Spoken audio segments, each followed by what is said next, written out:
Oh,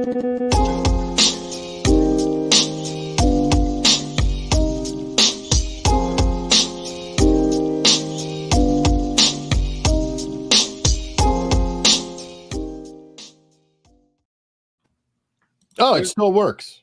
Okay, we're here. Where's the opening video? Dude, we have so much stuff going today. I'm just saying we're going to have this Zapruder film with the Doors music to it. Oh yeah. Well, it's still in the laboratory and under works. You know, what are you going to do? But no, we've got so much going on today. It's like, no, we're going to get into it. But before we do, quick announcement for those who are not familiar with I don't even know if we could call it a format. It is called Free Form Friday for a reason, right? Which is essentially a manic fest of ideas that are originating from anywhere. As Mark was saying before the show, it could be my cat, it could be my wife, it could be the chat. Sound like Dr. Seuss. But either way, we will cover it quite often very shortly, and we may jump all over each other when we're talking, trying to navigate the waters of a conversation flow that's very hard. It's like three guys in a bar. Three guys in a bar is kind of an analogy, right, Eric?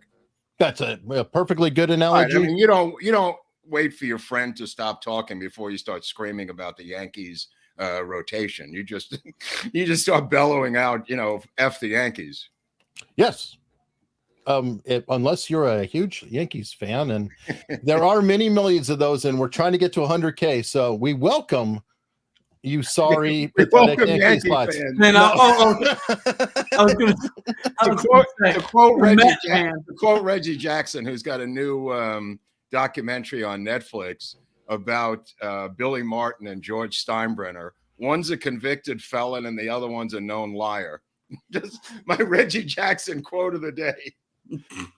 Let's go Mets. There we go. Mets. So again, welcome to 603 of you on YouTube, 140 and climbing on Rumble. I don't know what the numbers are on locals. 52 at the moment for locals. Let's see what happens. We hit a record on locals, and before I could get a screenshot, it decided to crash the site. What? So let's go for it again. We got 580 on locals last week.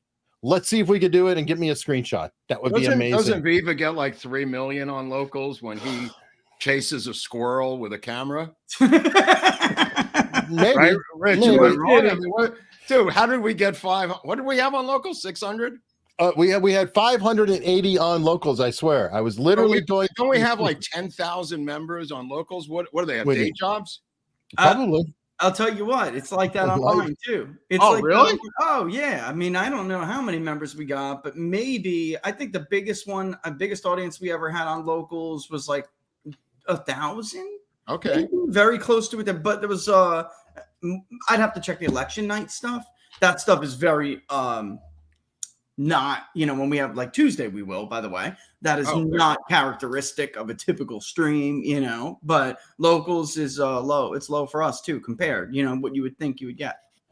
I'm delighted for all of it. And I figure it's just percentages. You got X number on YouTube, 10% here, 10% there, but thrilled with everybody, seriously. And I'm totally amazed. Anything above 100 on locals, I'm delighted with. But to go into today, well, there's some things that happened this week. I hear. We got to address this from last night. I don't think we could start with the poll until we get into last night, Rich, because I don't know if you saw Jason Whitlock, who was on Tucker last night, or Rod Blagojevich, or even Glenn Beck, who I'm not a big fan of. I mean, it was a cavalcade of stars last night. Extremely emotional. It's emotional for everybody. I don't care what side of the aisle you're on. And, Tucker talking about how somebody on the other side has got to stand up and say something. I just wanted to get your opinion on that. Jason Whitlock, I think, and I highlighted that earlier on mine, because I think Jason Whitlock really, and may not even be the biggest one to say something, biggest name, but he's a pretty big name. But I think he's more like indicative, Mark, of the normies that aren't politicos. He even said, admittedly, I don't vote, but now I'm 100% voting, and it's interesting in the timing of the poll that we did do.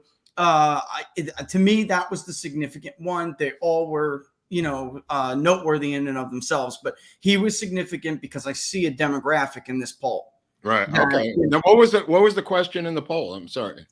Well, basically, we asked, we're the only ones that I know, to try to quantify this Trump or bust vote, where he comes out, and these people do not come out unless it's Donald Trump. And how much is that, Mark?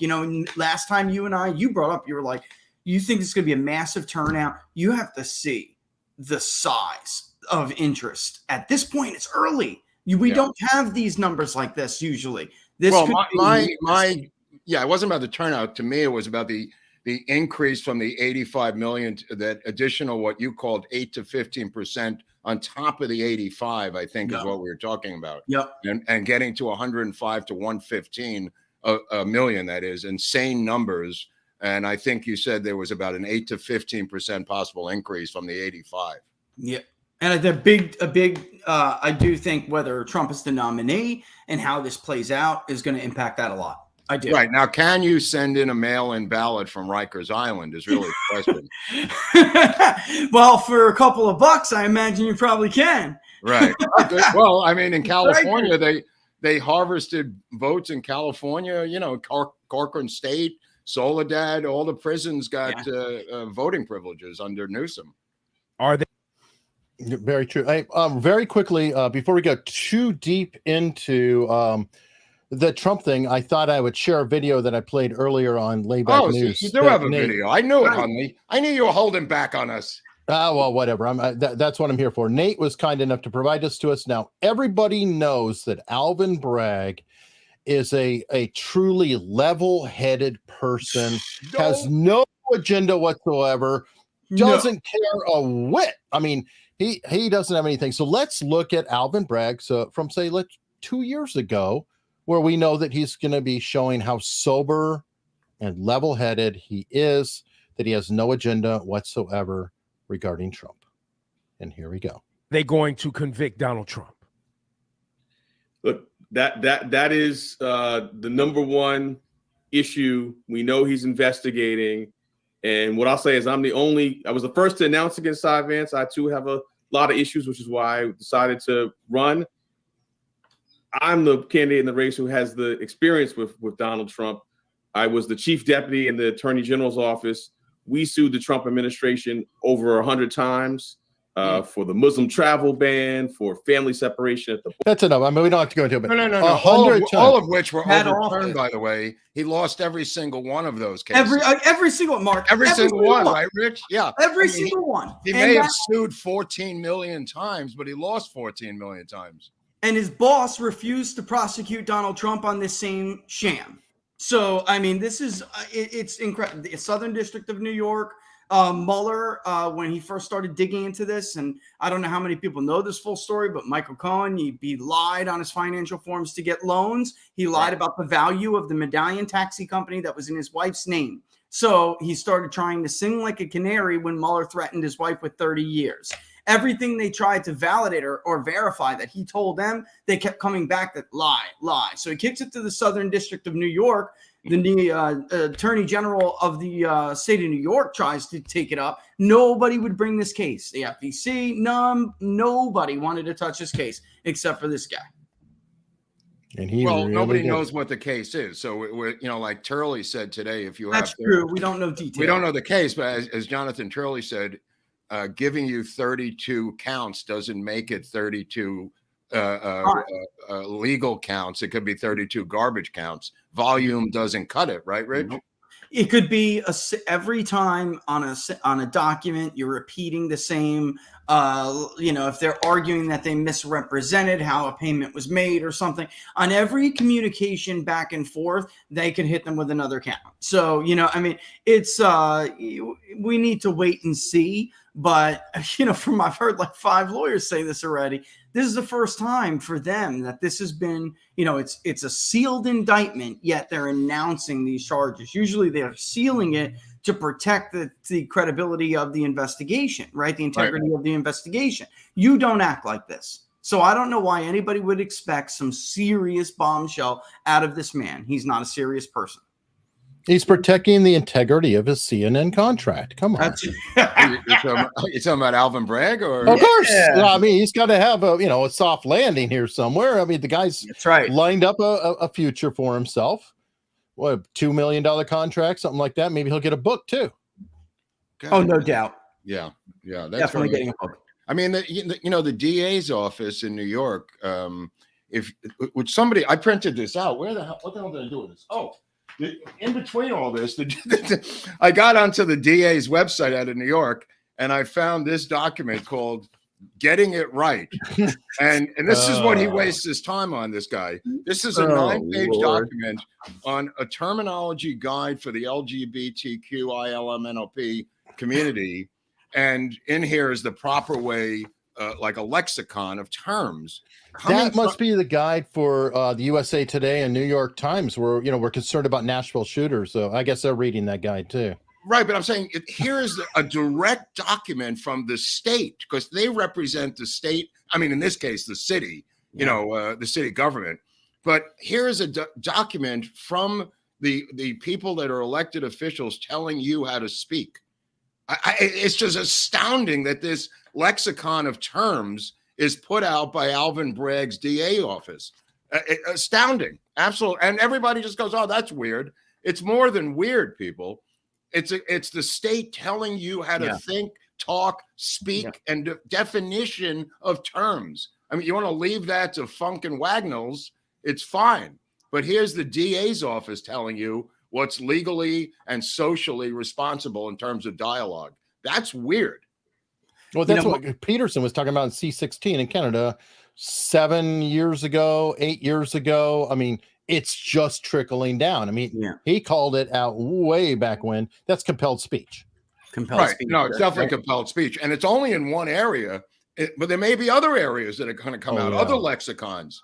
How to talk about the Ukraine war, how to talk about the subway system. Yeah, for now, Mark, if that's the only one, right, for now. Yeah. Because this is what I think and it was emotional last night, but I think that a lot of it was emotional last night. I was torn up last night. I got to be honest with you.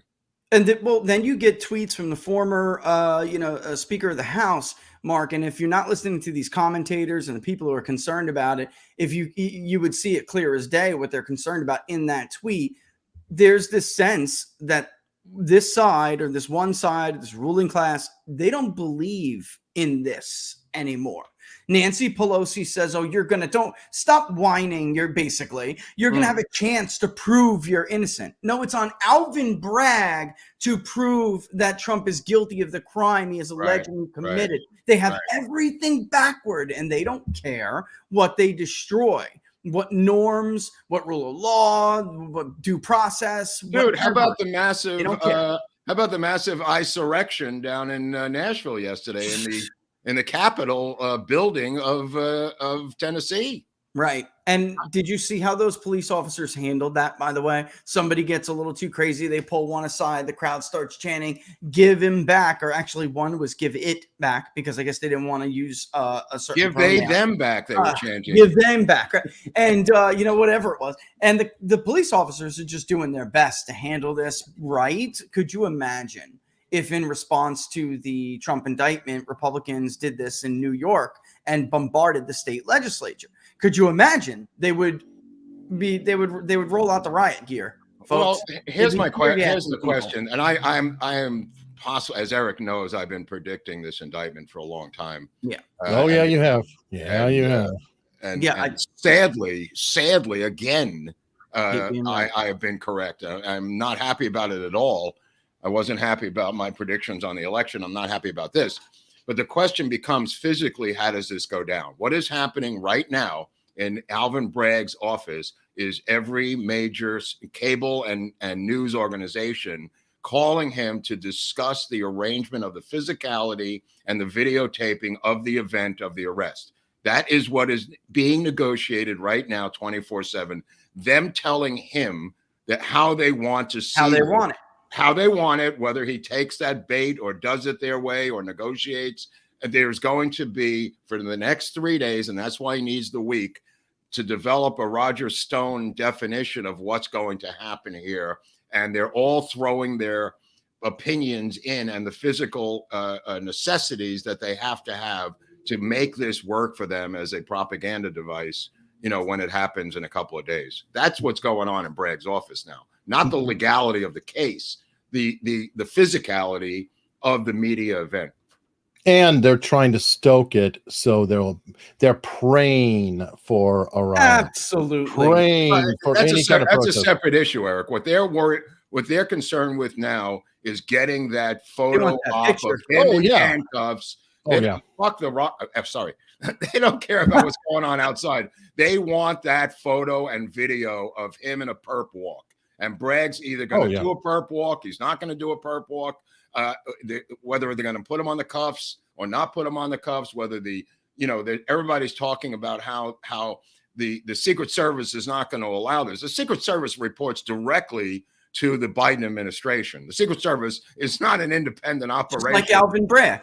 Right. I mean, we've learned this going as far back as the Kennedy assassination. The association between the Secret Service and the Treasury Department back then was one thing, but now they report directly to the Department of Homeland Security, I think it is, Eric, if I'm not wrong. So this is not an independent organization that can decide whether to put handcuffs on a former president or not. They're going to be told what to do in coordination with MSNBC, with CNN, with NBC News, and this is not going to be a decision made by a Secret Service agent. Well, it's going to be interesting too. What about his Secret Service agents?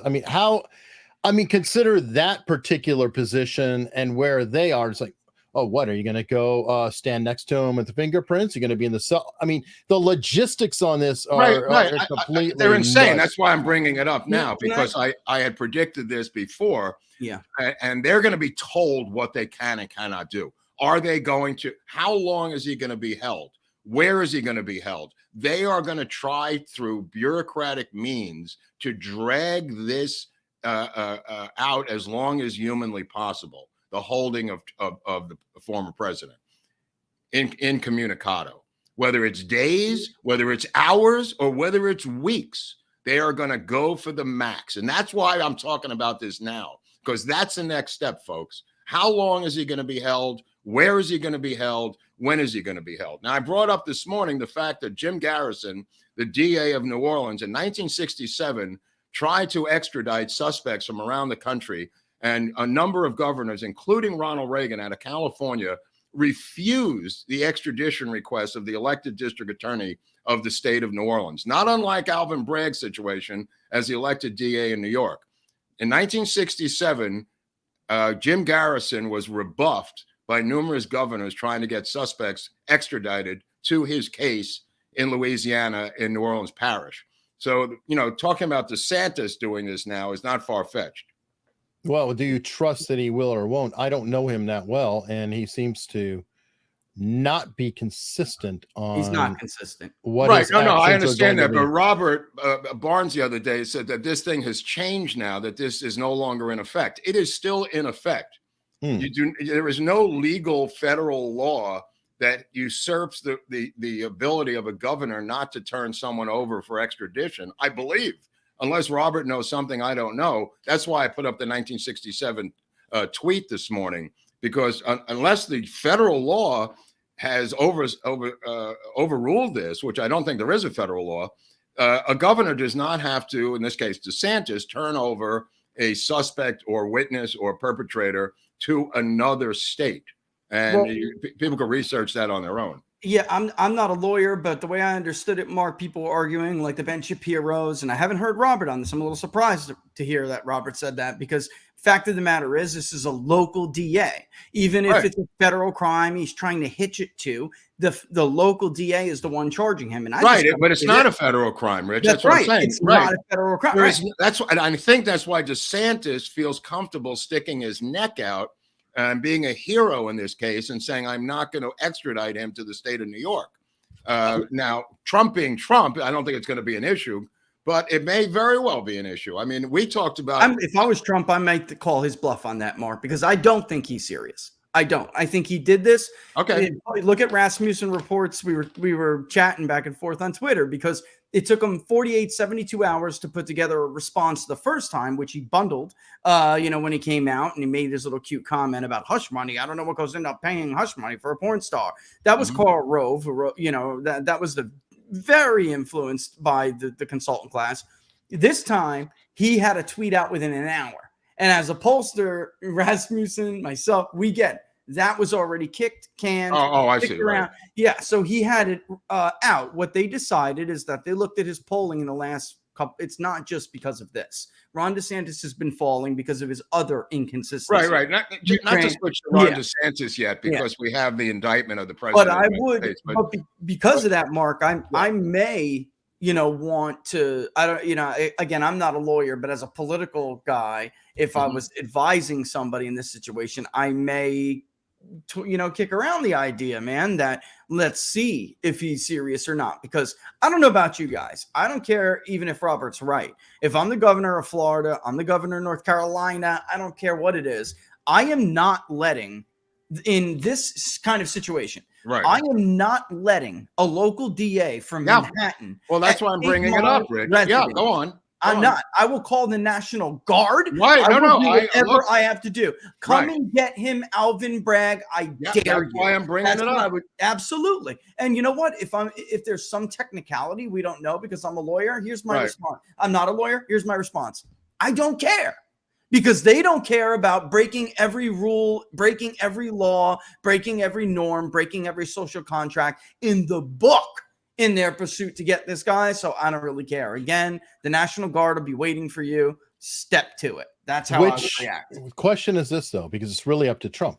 What will be better? Will the photo op be great for Bragg and crew, or will it actually backfire and be amazing for Trump? Will having him in handcuffs galvanize this is not one side over another? Opportunity, Eric. He is in physical harm and danger, like Epstein was, to be put in freaking Rikers Island. This is not a political situation any longer.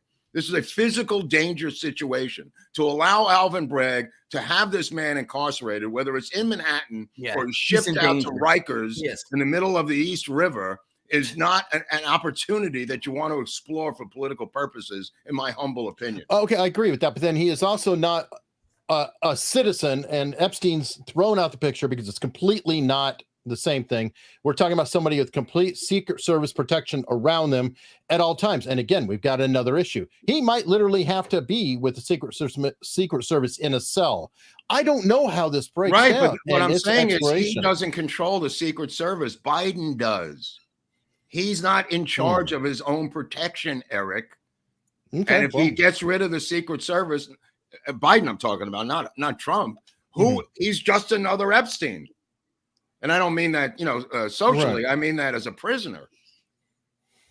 Yeah, I don't know. Here's something I can't help but to think about, because we're talking about this, and obviously for something like that to happen, you would need some, law enforcement officials to be complicit. And I'm thinking to myself, I can't stop, because Mark, didn't you live in New York too for a while? You lived in New York City for a while, didn't you? Yeah, my whole life. Yeah. I mean, Mark. Yeah, then you're right. Your whole life. My whole life. And I can't stop thinking this. If it wasn't for Donald Trump and Rudy Giuliani, these people wouldn't even have jobs. This city was a dude. Well, yeah, it goes in cycles. Like, there's a group that comes in, cleans up the city, it gets cleaned up, and then the other side comes in and screws it up, and then it goes around it again. But now it's just in a death spiral now, because it's in a death spiral. I lived in Manhattan in the 70s. I mean, you couldn't go on the subway and survive in the 70s. I mean, so if I'm a cop, I'm wondering how much I really want to obey this order. At some point you have to be. But they're going to get someone to obey the order, Rich. It's not a question of like one guy may call in sick, but I mean, they're going to have people who are going to follow orders, put him in handcuffs, put him in a car, put him in a perp walk, have his hair messed up, put him in an orange jumpsuit. This is where they're going, bro. Yeah, but this is not a game to them. This is what I'm saying, though, Mark. It's not going to be me, and with this is a problem that we don't have enough of these people these days. You have plenty of, and I don't even like calling them ideologues, because in order for them to be ideological, they have to have some kind of like consistency, intellectual consistency, and they don't. They just are.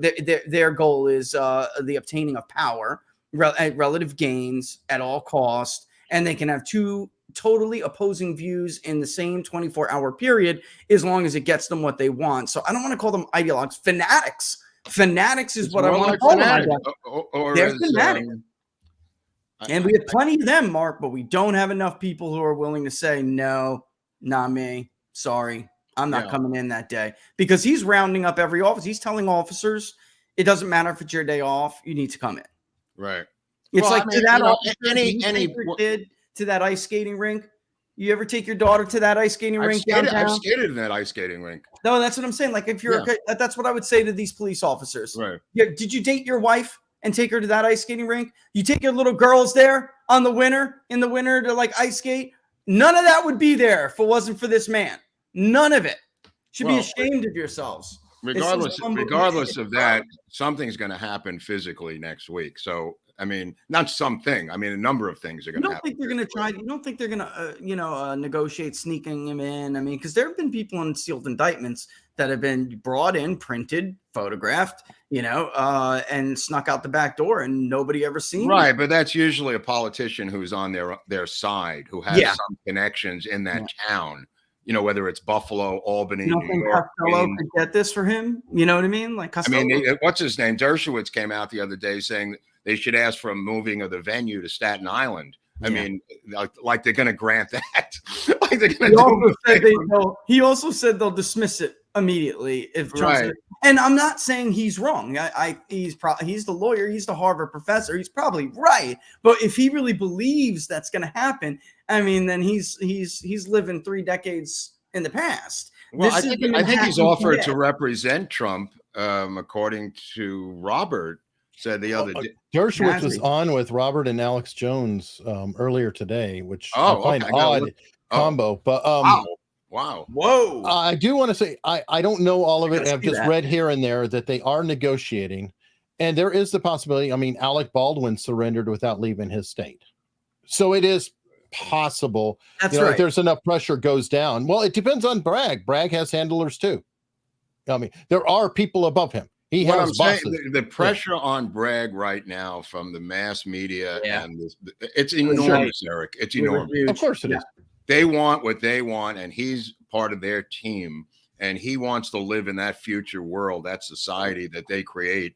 It's the closest thing I can make to it is the Roger Stone CNN situation. Where you come in with. I mean, it's obviously not an arrest at a house, but CNN being there for the SWAT team takedown of an 80-year-old, 75-year-old man in Florida. This has a lot of similarities to it. I agree, but again, and Mark, you can be wrong at some point. No, I hope I'm wrong, Eric. I do not want to be correct about this at all. I tend to agree with Mark. I do. I think they're gonna fanatics is the word. Yes, they're fanatics. These are Jacobins. But even fanatics have bosses. Even fanatics can be shut down. Even fanatics can have bosses. Even, there are stakes around. There are stakes. I don't know if anything is going the other way. I don't know if anything, I have a feeling that not every T has been crossed and every dot has been placed. So I don't know for sure and all it takes is one little thing to where this is going to blow up in your face. Remember, it was going to happen 2 weeks ago. Yeah. When Trump even said, I'll be handcuffed, blah, blah, blah, blah, blah. And then now suddenly it got delayed.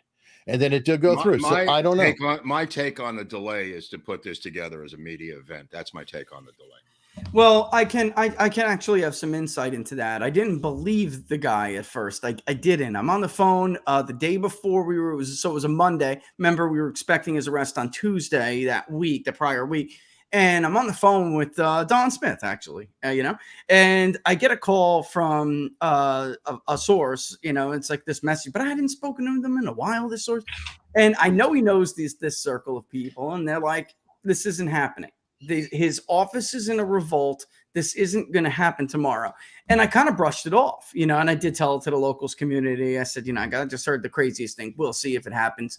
And then you started to hear this stuff. Then the media headlines came. So I'm wondering if it's, really true that he got in a messy situation and he's trying to simply, fulfill that campaign promise to do the bidding, to derail this guy. Are you suggesting that Bragg is trying to wiggle out of this? Is that what you're saying? No, I think that he was trying he didn't have his T's crossed and his I's dotted. So they jumped the gun and then they were trying to tighten this up a little bit before they felt like they could move forward. I think, it's just coming from a media point of view, it got the goal is to stretch out the story as long as possible. So whether he's got his T's crossed or not, from the CNN world, you want this thing elongated, Rich, not have a guy sneak in out of the blue Tuesday night and have it over by Wednesday. Yes. So that may be intentional, Rich. You wanted to dovetail right into Georgia too, Mark. That's right. And there may be more manipulation to this than we're privy to. That's true. Well, and I'm just naturally thinking that people who are on Trump's side, I imagine, aren't asleep. I imagine that there's people who are looking into possible things. I don't know, but one would hope. And if they're not, then Rich, God help them. Eric, it's like being behind the Iron Curtain. You're talking about Manhattan, for Christ's sake. Who are the people looking into this? You know what I mean? What people are going to sneak into Manhattan and do anything to look at anything? Yeah. You know what I mean? You're talking about a city where 82% of the voters voted against this guy. He's got a 3% approval rating, and that's 3 people in Queens and 1 in Staten Island. Well, he does, though. I mean, his legal team is part of that crew. They are. And I mean, crew as in, the DAs know who they are, not to be, but, one of them is a known mob attorney, from, Manhattan. So maybe they can, that's why I'm saying, it's possible they work something out here where there isn't a spectacle, but I just believe they want that spectacle. Of course they want it. I'm saying they're negotiating the details of the spectacle among themselves. Yeah. I mean, this is a monumental thing for them. We're over here looking from the outside. On the inside, this is what they've been going for. I've said this to Eric on the show numerous times. That Manafort, Flynn, Stone, et al. Were rehearsals for this. Yeah. They were dress rehearsals, boys. For this event. This is, by the way, you can't say something like that without pointing out that those were rehearsals and they were tests. Yeah. And because people who were supposedly on the right didn't say anything because maybe Roger Stone is an unsavory character, from Paul Manafort, or what was it? Black Manafort and Stone or something like from years ago, back in the day. These people have made huge enemies because of these personal gripes and these, virtue signaling, big con figures. They didn't do enough, and now we've escalated. It's very much the same way. I mean, who was the Treasury official who was apprehended at the airport, Rich? Oh, right? Yeah. Right. Okay. So it's numerous people who do not have that negative baggage. Besides, they kept expanding the envelope, from Papadopoulos on down. It's something like 15 different people have been arrested to get to this point. Yep. You know what I mean? It's not just one guy who cheated on his taxes. This didn't just happen out of the blue. This is inching and inching and inching. Right. That's the vibe I've been talking about for a number of years now, that this is all a dress rehearsal. This is inching forward to get this guy to take whatever their goal is, politically, to take him off the playing field or whatever. Yeah. The triangle and the net has been closing in on this day for 2 to 3 years. Yeah. Even longer, maybe 5 years. Yeah, well, they would have liked to 5 years ago. They didn't get, the things didn't go their way. They would have liked to remove this guy in 18. But even if they removed him in 18, this day would still be happening criminally. Oh, yeah, because they got it. Removing him would not have stopped this criminal day from happening. They want him in that orange jumpsuit in Rikers Island in that Epstein cell. This is a deterrence for anyone who, like Donald Trump. That's a side. Absolutely. You know who said this best once, or at least the way I remember it, and it stuck with me years ago. Don King, who knows Donald Trump, of course, had said, first of all, he's going to win. That's number one. He was like so honest. He was like, he's going to win. And then they're going to ruin him. Nobody explained it better, Rich, than Rod Blagojevich last night on Tucker. He said, and he was correct, he was the first pawn in this game. Yeah, enough said. To go down because of the emperor that came out of Chicago. He was accused of selling his Senate seat. And then there was, all of the incarceration. I've said this to Eric since I've known him. Incarceration in politics comes out of Chicago. This is something that started with Obama, has continued with Obama. It started with Jesse Jackson Jr. and Rod Blagojevich out of Chicago as soon as he became president.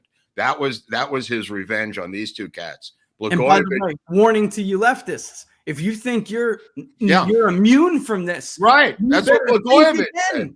That's what he said on Tucker last night. You better think. Nobody came to his aid. Nobody. No. Nobody who knew him, nobody on either side. And Tucker apologized for not saying something at the time and never even looking at the evidence. The fact that he was accused was enough to convict this guy, and they sentenced him to 14 years in state prison, for Christ's sake. I think he did 8. A man who could have been and was thought to be one of the front runners in the next Democratic nomination. How similar is the Blagojevich story to this story, Rich? Yes, very. Yeah. Okay. Absolutely. That's why I'm bringing it up. Absolutely. That's why I'm bringing it up. And you know what? Good for Tucker. He did his. I don't know if he could have done a better episode last night. No. In response to this, I really don't. From start to finish. Monologue to the end. Well, I didn't need that Harris woman coming in there with her. I think she's a never Trumper, but the rest of it was great. You got to try and give some balance, right? Yeah. It's Fox. It's the Murdochs. He's still got to operate. No. I mean, she was explaining it. She's just coming from a Good Morning America point of view. Gravitas was. Yep. Yeah. I mean, Fox doesn't want him. Fox wants someone else. We were just talking about him before. I'll leave it off. I won't keep hammering it. But they've made that decision. You're going to have your outrage punditry, or at least faux outrage punditry. You're going to have that. But the fact of the matter is, there's every other establishment alternative to Trump in this nomination has been this is an open secret that they have been running around telling donors, telling news people, the indictments are going to take them out. The indictments are going to take them out. They hinge on this. And look, you can vote for whoever you want to. My job is to just gauge public opinion. But I am telling everybody that even the beloved Florida governor, all right, on so many people, he has been telling people for months, which, by the way, I brought this up and I've been reporting this for months. They called me all sorts of names. I'm a liar on this. They deny it in this paper. They deny it on this. Look, the report in Politico comes out yesterday. What was the report? Tell the audience what the report was. Exactly what I said. That months ago, he started meeting with these donors that he's trying to take from Trump, and especially from New York, which Trump found a lot of. He did have a lot of people that he knew, not that they particularly loved the direction he was going, but he has history with many of them. DeSantis was going to the big Wall Street, the biggest Wall Street bank donors around, the biggest fat cats out there, and trying to convince them that the American public is going to give up on him when these indictments come down. And believe me, he was met with a lot of skepticism, but there are people, especially in that crowd, that want to move on. So, he was making the pitch that it's going to happen. They're going to move on. And I'm considered MAGA. They think of me as MAGA. So you're saying there's a move on. There's a moveon.org on the left, and there's a moveon.trump on the right, is what you're saying. Yeah, absolutely. Okay. That's a great way to put it. What did your polling indicate in the past week or two, Rich? Yeah, that's the kicker. the polling indicates that he is the strongest. He being Trump is the strongest we've ever had him, and we have not been as bullish in the nomination polling for Trump as he was been leading, but Right. not as dominant as what we have seen in the last really 2 weeks. This is what Tucker was alluding to last night, Rich. I mean, he was taking off like a rocket, Mark, like a rocket. Right. I mean, and believe me, again, just a week and it's going to be almost 2 weeks now. There was a luncheon with donors. They met with DeSantis. They sat down and they said, look, this isn't looking good for you. How about we're going to turn off the spigot for now until you do a little bit better. So, I mean, guys, this is a lot of moving parts to this. And the stuff is moving really quickly. A lot of them said, look, doesn't look like you're ready to us. You're going to get bloodied up. We really like you, and we don't want you to be destroyed by the time he's finished with you. It's not looking good. Other couple, basically said, and they gave him $500,000. They're a shipping magnate, this family. They gave him just recently, gave him $500,000. And they said, look, we have got to pump the brakes. Pump the brakes was their exact words. Call us when you start picking back up in the polls again. But maybe until then, you should rethink this campaign. So that's why you've seen some of the silly polls that are not really public polls. They're like, oh, this is a group associated with this group and funded by that group. I mean, that's the donor show, guys. That is specifically done because he had been in trouble with these donors. So again, a lot of moving parts going on. And I'm not even saying that it's a stupid strategy. All right, just so people understand. Of course, if you're trying to run against Donald Trump, you need something to help you, and of course those indictments you may think, but man, I'm just saying it's not going I'm not thinking that this is going to sell to the Republican primary electorate at a time when they are going to circle the wagons, which is what they've been doing. By the way, we're the first ones to show that, he was starting to really lift above 50 and hold it. And DeSantis was starting to threaten to fall to 20% or even below. And we took a beating over that, Mark, but now everybody's there. Everybody's there. Everyone. Morning Consult, Harvard, Fox News, even, who was a Murdoch organization, obviously. They all are showing the same thing. I think Fox has even got Trump higher than we do at this point. Wow. So, I mean, it was real, Mark. It was real. Is DeSantis a cross between... Am I echoing here, Eric? Yeah. Do you want me to go to these headphones you once sent me in 1980? I might. Well, I'm muting Rich for a second to see if that helps. But there. Okay. It did help, didn't it? Yeah, I think he muted himself. Oh, okay. It was me, guys. I'll mute myself when I'm not talking. Okay. Oh, okay. Anyway, is DeSantis, I mean this in a broad generality, a cross between Ted Cruz and Jeb Bush? I would say more like Crenshaw and Bush.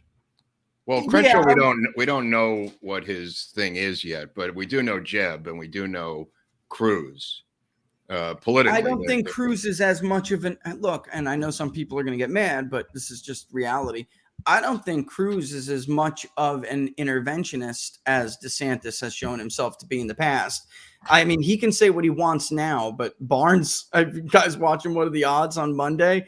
Yeah. Barnes will find the receipts, man. Here's his name right next to Adam Kinzinger, right below Tom Cotton, urging then Secretary of State John Kerry to advance with the coup in Ukraine. So who are you referring to? Ron DeSantis, as then a representative. That's what I thought. Right. Okay. Yeah. Barnes was all over his congressional record when he was on your show this week, right? That's right. And look, I mean, it's there. That's the truth of it. So, I know there have been a lot of converts in the Trump era, and they have been genuine. So I tend to give people the benefit of the doubt. However, you're not going to put Karl Rove around you. You're not going to put Paul Ryan around you. You're not going to put the Bushes around you. Again, I think a lot of people are going to be floored. Well, it's also Florida, Rich. I mean, that's Jeb Bush's stomping ground. That's why I mentioned Jeb Bush.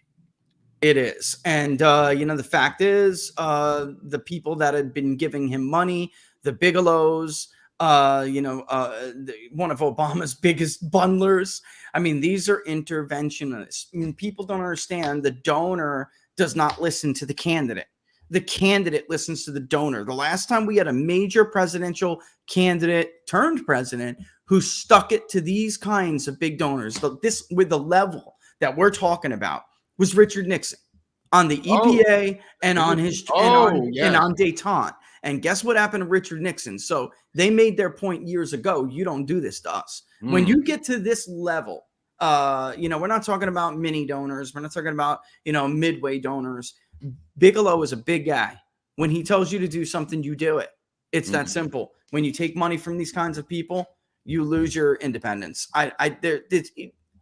He's not going to be the first one since Nixon to try. Give me a break. Well, at this point, why don't we switch over to your polling on the Kennedy thing? We've been doing this for half an hour or so. So why don't, right, Eric? Why don't we? The other guy, last guy, Mark.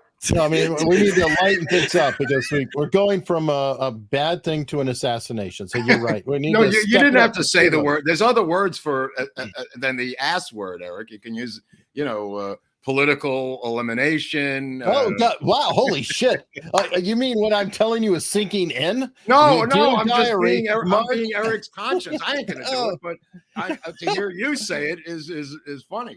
Oh, I'm okay. not gonna do it. I mean, I'm Mr. Demonetization. I mean, you know. Well, thank you very much, as we know from Tuesday. Yeah. But anyway. We must have said the N word like 500 times, and I don't mean. And it's the 4-letter one. The 4-letter N word. Eric and I, Rich, doing Operation Paperclip on 2 episodes, part 1 and 2. The N word. Oh, okay. Yeah, it came up like 74,000 times.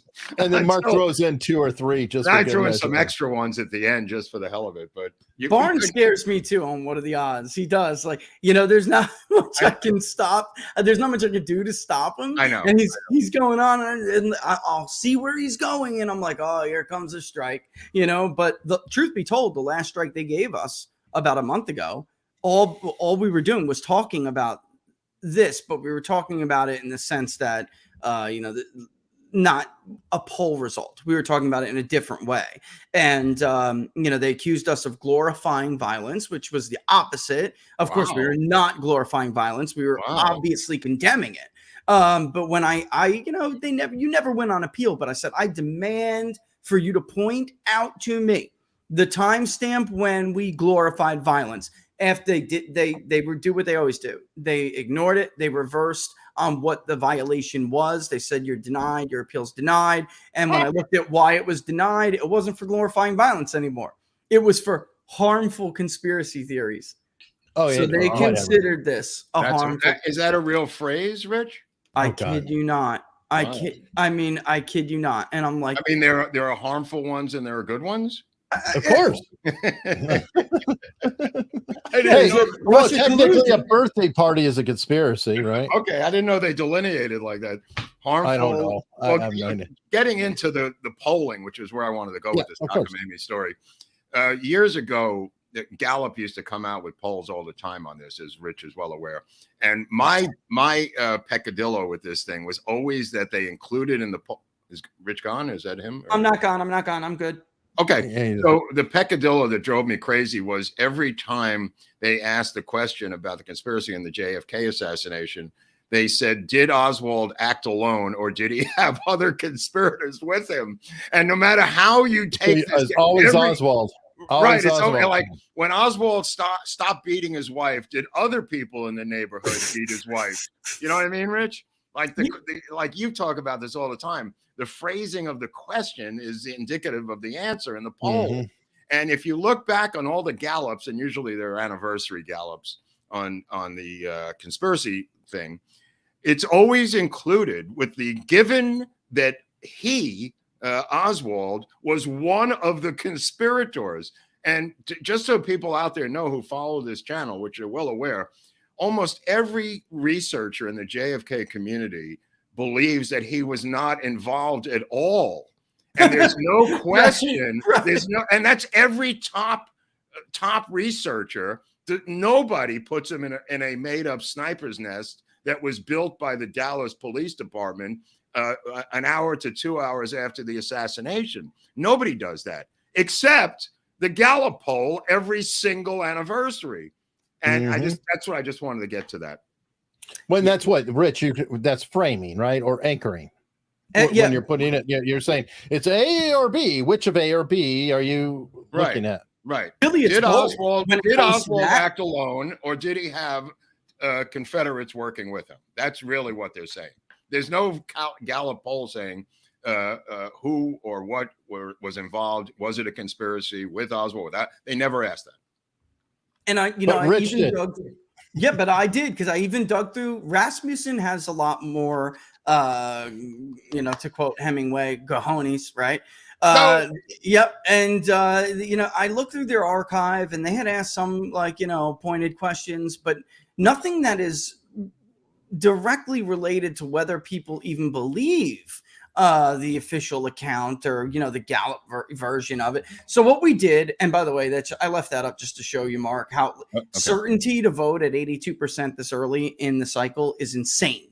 That means interest is very high. It's 17 points higher than it was at this point before 2020. So in April 2019, it was 17 points lower. So just keep that in mind. I wanted to show you that. Yeah, so it looks like this could be a huge turnout. But if you look at this by age, all right, and I'm going to show you. What are you switching to now? You're switching to Kennedy now? JFK. This is Kennedy. Okay. Yep. Right. Okay. We're moving on. We wanted to know whether or not people thought this was viable. We didn't want to give them any of the official account. We just wanted to ask them about likelihood on a Likert scale. So how likely do you think it is that the Central Intelligence Agency, CIA, was involved in the assassination of former President John F. Kennedy? I like that framing. That's a good question because very he didn't great, say didn't say didn't, just involved and knowledge. Right. What do you think? And I'm not looking at it, but I'm going to say 82. No, it's not that high, but here's why. I'm going to show you why it's not that high. All right. It is with likely voters a little bit higher. It's just under a majority. It's 48%, but only 30% say that it's unlikely. So it's plus 18 likely, and with a slight, about an equal share, 24% saying varying somewhat. But Mark, here's the key. We always ask these social bias questions, and do I have it in this one? I don't, but I can get it for you real quick. If you look, we ask people whether or not they're comfortable during the interview. Are you comfortable answering this question? Are you comfortable? Weird. Okay. And during this question, the biggest percent said very uncomfortable, and they answered unsure, no opinion. So you can take it to the bank that 8 out of 10 probably of the 23%, who said I'm unsure, I have no opinion, really believe I didn't the CIA did this. Right. Because I'm talking about barroom conversation, as opposed to polling on this. So I get that. Wow. So you're saying they're uncomfortable telling the truth to a pollster about this particular niche. Political Are these beliefs. phone polls or online polls? How is the data collected? Sorry. Well, yeah, I mean, we're mixed mode most of the time because even though there's the concept of principle of randomization, the fact is that different people respond to different modes at different rates. So if you want to get if you don't want to have to try to wait to compensate for not speaking to a number of X group, then you may have to use different modes to get them. We always are in mixed mode, at least of phone, but not landlines. We do mobile collection through text, and they can do it either peer-to-peer, or they can choose to use a link if they want to save and come back and continue later with the interview.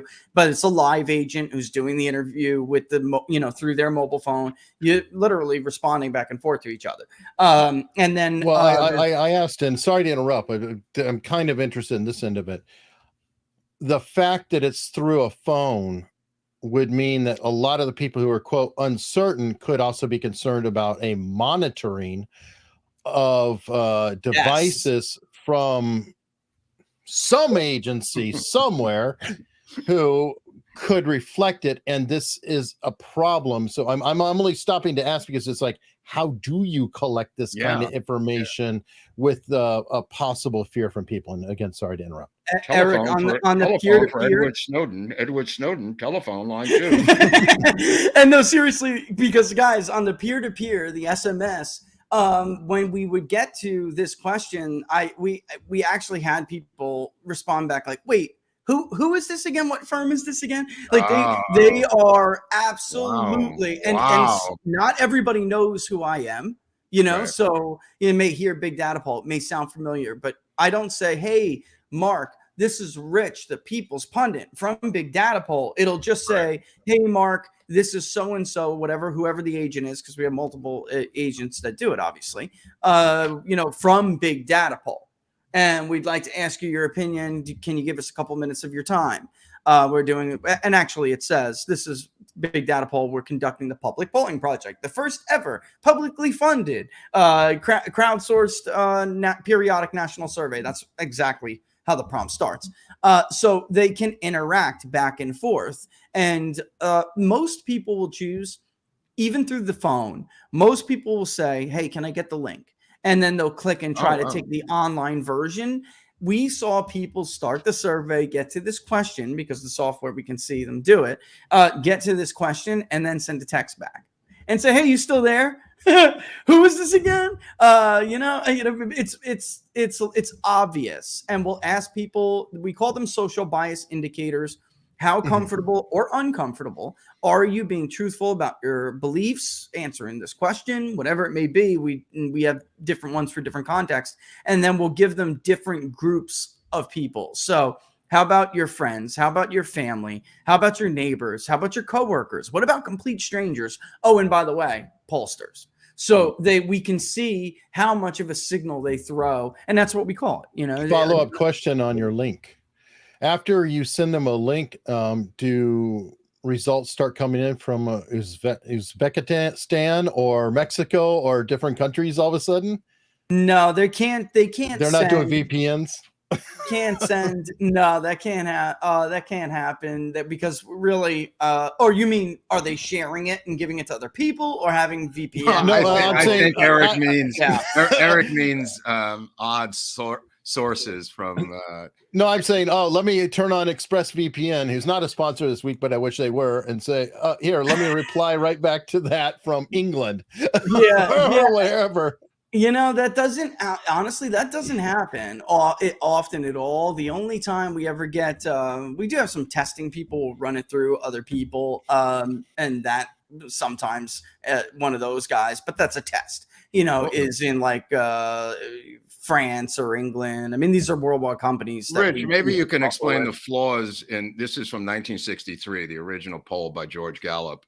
I'm just going to give you the numbers and I'll explain it. And you can explain to the people what's wrong or right with this particular type of polling. This is 3 days after the funeral of JFK. Gallup interview was fanned out across the United States to gauge public reaction. I don't know how they did it, but you can delineate on that. One of the key questions was whether the suspected killer, Lee Harvey Oswald, had acted alone.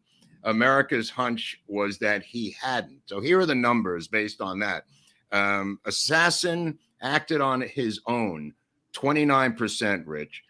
Some group or other element was also 52%, uncertain, 19%. Okay, so Gallup himself, George Gallup, in December 6, 1963, added the following verbiage in an interview, quote, the need for such a commission as President Johnson, obviously referring to the Warren Commission, has now set up to investigate the assassination of John F. Kennedy is revealed by widespread fears, again, referring to his own poll, I presume, that Lee Harvey Oswald did not act on his own.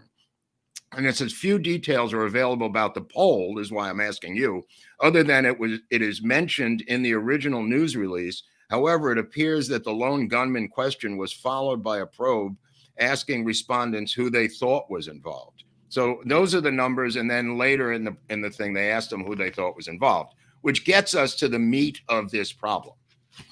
Because the situation, as I have delineated it with Eric over the past year or so, is that the CIA has been trying to drive down the numbers of their involvement since 1963, Rich, and to inflate the numbers after a number of years of various spread out guilty parties, they've now focused for the past 15 years, 20 years, maybe even 25 years on the mob. And that mob numbers rise. They have tamped down on the international Cuban Soviet numbers because that causes trouble. The most innocent party, the most simple party that doesn't have any blowback politically, is to focus on the vague idea of the mob. And that's why I wanted to get an explanation or your opinion on this. Yeah. And, just to give just real quick, when Gallup, they say they fanned out years ago, they did Gallup when they started, did this stuff on foot. They would go and get physical interviews like census workers. So that's interesting. I always love that. That to me, that's Americana. And I like hearing, the old tales of Gallup before, because of what it's just become now, I think is a sad reflection of his vision. But what's interesting about that, Mark, is that it doesn't really seem to be working. The problem that they have, if you look by age, which I just put up on the screen, the younger the generation, the more likely they are to believe that the Central Intelligence Agency was involved. So maybe some of that worked on older generations, what you were talking about. Yeah, me too. Yeah, I think it did. Look at 75 plus, only 18% say very likely, only 19% said somewhat likely. That's really low compared to every other group. It literally is, every single demographic, 18 to 24 to 75 plus, it inches down. You can see it inch down as you get, you're talking to older voters. So we call it the Mr. Rogers mindset. It's a beautiful day in the neighborhood. The U.S. government would not have done that. Not in this country. We don't indict former presidents. Never in this country will that ever happen. And we don't assassinate former, sitting presidents. The younger generation isn't buying that. And this problem is going to get worse and worse. And we've had, there's a couple of really funny people who, when they responded to this, some of these younger guys, 30 to 39, that they were like, listen, I'm old enough to remember, that a law was passed in the 90s, that this stuff was supposed to be out. Why on earth would they refuse to release the rest of these documents? People aren't dumb. They're not dumb. I know. A lot of people hammer on that because to me, I'm so jaded that I don't really care about those documents anymore. But there's that group that you're talking about, that age group is completely focused on the non-release of those documents. And it's like a real thorn in their side. And, they hammer on that thing and it's a religion for them. Which is good, but I'm saying it's a generational thing, I think is the answer. Yeah, I think you're right. Cause I think I'm kind of in that one, especially 40 to 49 where, I remember saying, you know what, before I die, I'm going to find out who killed JFK. That's pretty cool, like kind of thing. I remember that being, even much younger. I don't have to get into it, but, this is something that younger people, maybe this is why I wanted to specifically state CIA, not some government agency, because, that may have painted with too broad of a brush. So bottom line is here, the CIA's got some image control to do, or they've been doing it as Eric is aware. For instance, they manipulated in a battle royale that went on for 3 months with the Wikipedia page of Oswald's rifle that's in the Smithsonian or National Archives rather, battling to the death and having final control on their Wikipedia edit out of Langley to restore the original Wikipedia entry that the rifle that is on display there is the original rifle. Many experts easily pointed out it's not by the length of it and the side swivel attachments for the shoulder strap. It's just not the same rifle. Not that rifle was the rifle, but this one that they have on display is not even the rifle that they pulled out of the Texas School Book Depository. But the point of the matter is it was Langley that did battle with Wikipedia editors to put in the final edit and then lock the Wikipedia page just on this one particular issue, Rich. And, these kinds of actions, just don't help, obviously. And it's sad that Gallup would go along with the official story when you see the lengths they'll go to try to keep that story together. Well, here's what Gallup added, and he reported, just to finalize on the Gallup thing. It says, quote, of those who think the plot may be deeper than has yet to come to light, views vary all the way from the belief that the assassination was part of a major conspiracy to persons who think the assassin was hired by another person to carry out his ends. At the same time, Gallup said, quote, only about 1 person in 100 thinks Russia, Cuba, or, quote, the communists may have been involved in the assassination. Almost no one mentions the extreme right or segregationists as responsible. He adds that. He adds the extreme right segregationists being responsible. Gallup. This is not in the poll, but this is his statement after. That's him commenting. That's his comment. Yeah, that's his comment on the poll. Yeah. In the ensuing years, Gallup has continued to ask Americans whether they ascribe to the lone gunman theory or the conspiracy theory, and has consistently found the majority believe it was conspiracy. And there's some numbers in the highlighted link. But according to Gallup, survey respondents also raised questions about the role of Oswald's killer, Rich. Jack Ruby played and referenced reports that Oswald, quote, displayed a wealth not in keeping with his meager salary. I don't know what that's about. But anyway, your breakdown seems to be along many different lines, and even age seems to be a major delineation. Yeah, and that's why I brought up party here as well, because I mean, age is the most predictive's not even the word, but the strongest correlation is age between likelihood and or unlikelihood, whatever you believe about their role in it. Look at how many Democrats. I mean, it's pretty much right along the average. 24.7% of Democrats think it's very likely, compared to 27% of Republicans who thought it was very likely. That's not very different. Has that shifted over time, though? Because I kind of wonder if the Democrats 30 years ago would have been higher than the Republicans. Yeah. Me too. That's a great question, Eric. I wish. Oh, right. Going back to the 2013 poll, which they have here, this is a list of November 7, 2013, Mafia, U.S. government, CIA lead conspiracy list. And just to get back to the point I was trying to make, that they're trying to move these numbers up and down, them being down, others being up. 13% mafia, organized crime, gangsters, 13% U.S. government, federal government, non-specific, 7% CIA, 5% Fidel Castro, special interest who disagreed with his policies, that being JFK, 5%, political groups, 5%, Klan racist groups, 3%, and the next one at 3% is a guy named LBJ.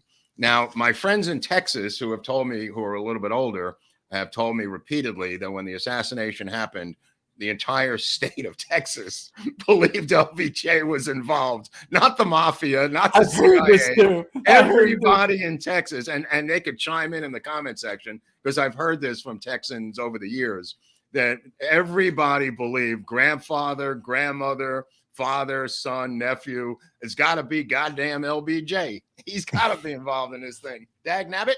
And it's down to 3%. Come on, Bobby. Everybody wants to hear. Come on, Bobby. Come on, Bobby.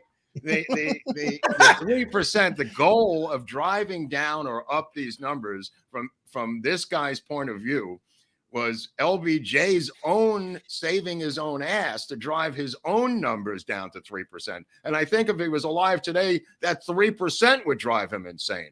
He'd want to get that number to 0. I got a quick question, Mark. Are they, when they word that? Yeah, you heard you say conspiracy twice before. Are they saying CIA conspiracy, or are they just saying? I think they're accepting the conspiracy part, and I think they're saying if there was a conspiracy. Gallup in its November poll, well, this is years later. Obviously, this is 2013, Rich. So Gallup in its November poll asked those who believe Kennedy assassination was part of a conspiracy, to answer your question, an open-ended question about who, and then they put in besides Oswald. They put in who besides Oswald, like he's the mastermind. Who else is involved? Well, I mean, it could have been Ed Sullivan. It could have been Max Bialystock. Who else was involved? Well, besides Oswald, they thought was involved. Americans cite the mafia.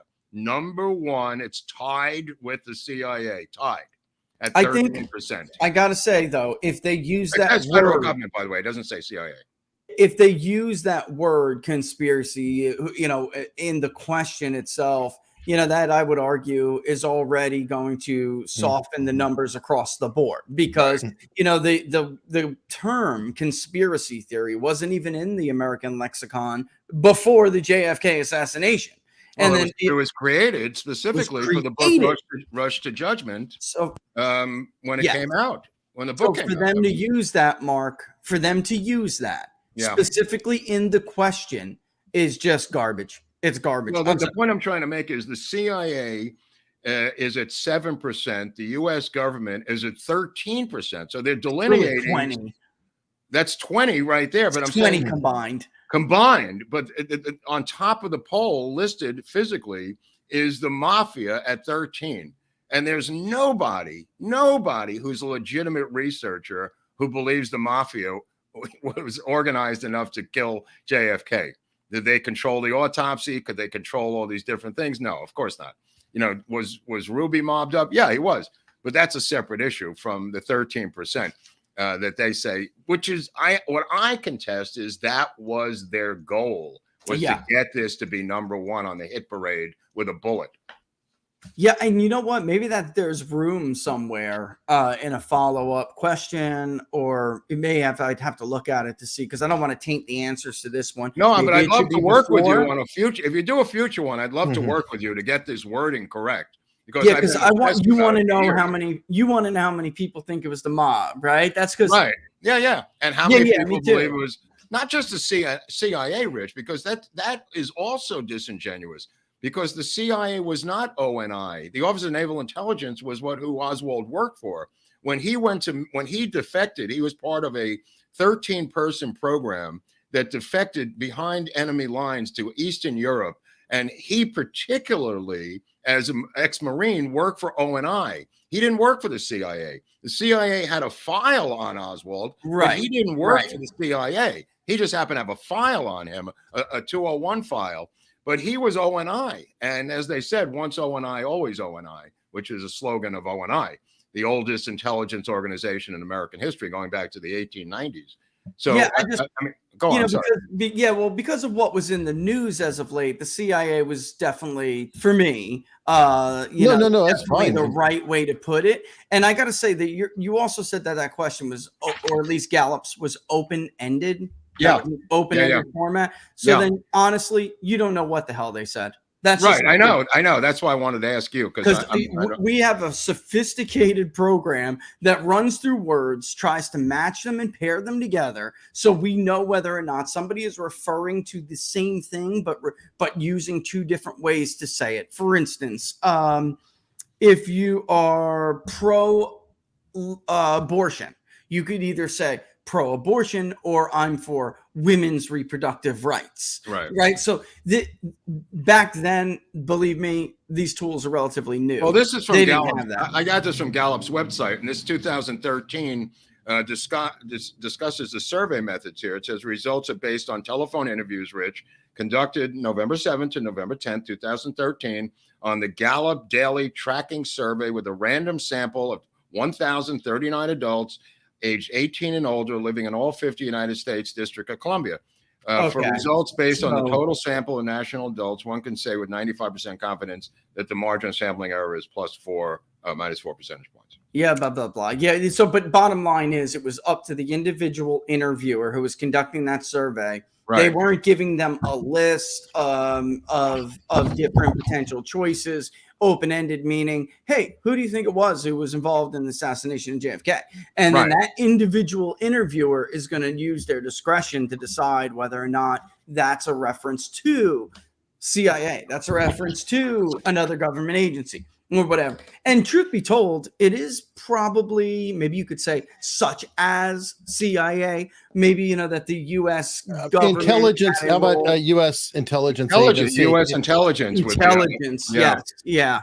And number two, I'm guessing that Mark would like to see a question that doesn't have Oswald.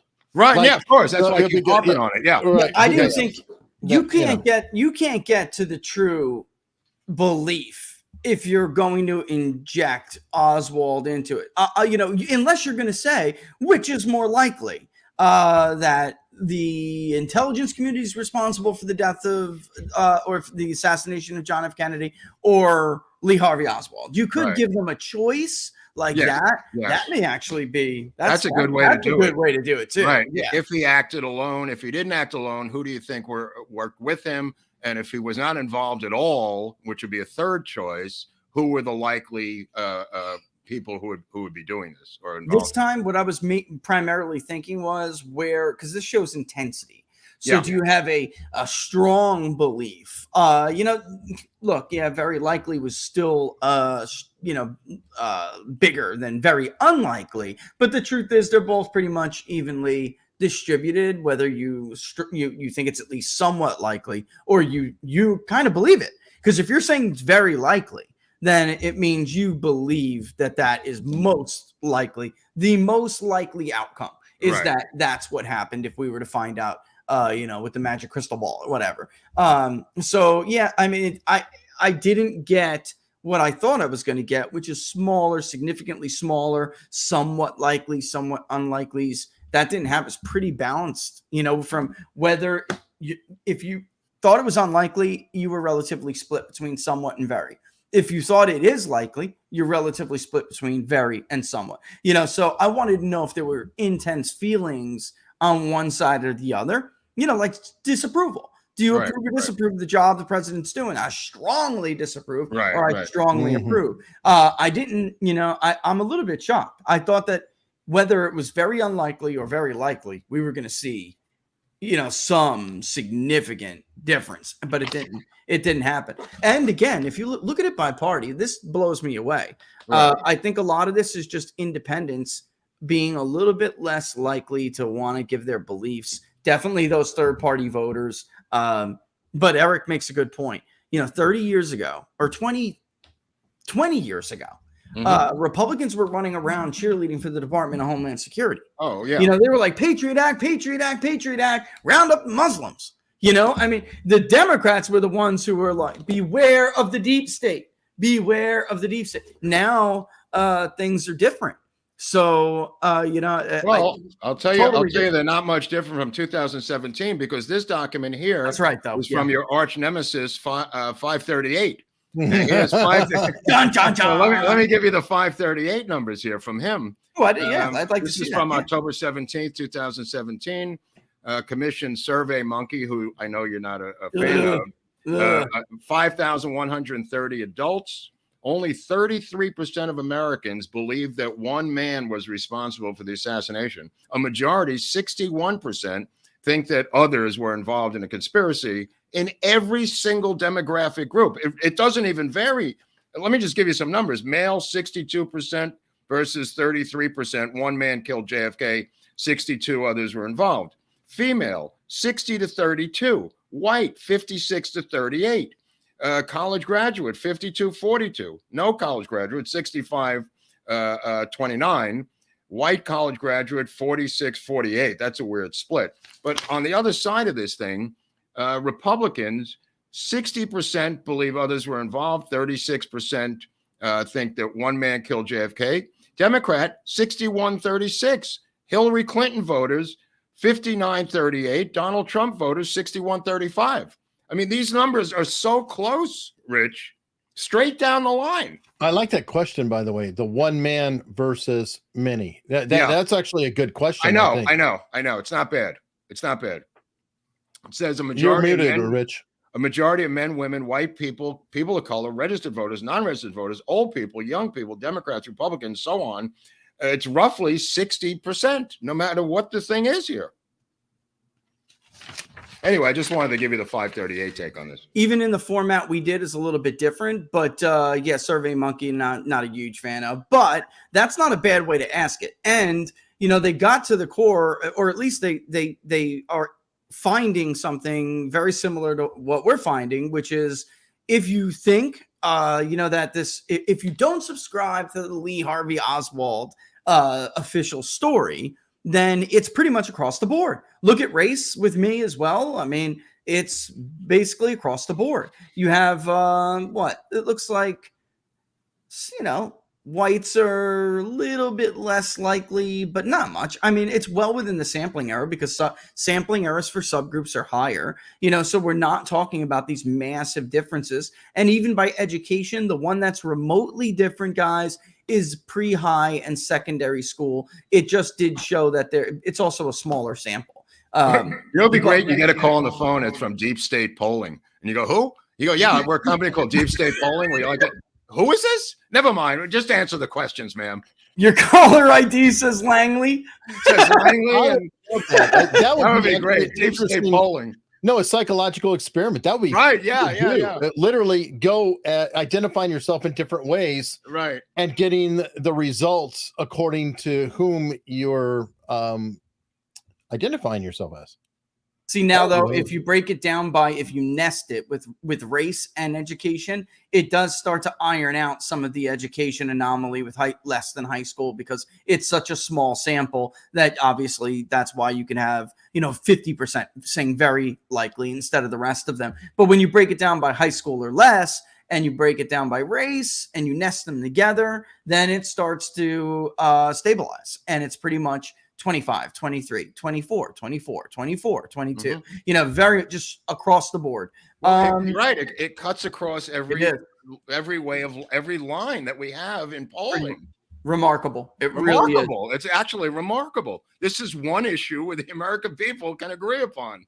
That and voter ID. I said this the other day that honestly, and here's by area, urban, suburban, rural, same thing. I mean, same thing. It's fascinating. Yeah. Yeah. And this doesn't happen. Well, it also indicates that they're locked into their opinion, right, Rich? Yeah, there's not a lot of wiggle room here. There's not. Yeah. And it also indicates that if you would have really forced that unsure, maybe not even giving them an option for unsure, no opinion, which, after I saw that number, I thought I shouldn't have even given it to them. But, I wanted to see who would throw these high signals for social bias and if I could find any certain groups that did. And the truth is there wasn't. And that's another thing, Mark. Normally, we're able to pick out when it comes to elections, when it comes to most other issues, when it comes to even approvals, we're able to pick out 2, maybe 3 groups that repeatedly score high on social bias. That's not the case when you cross this question.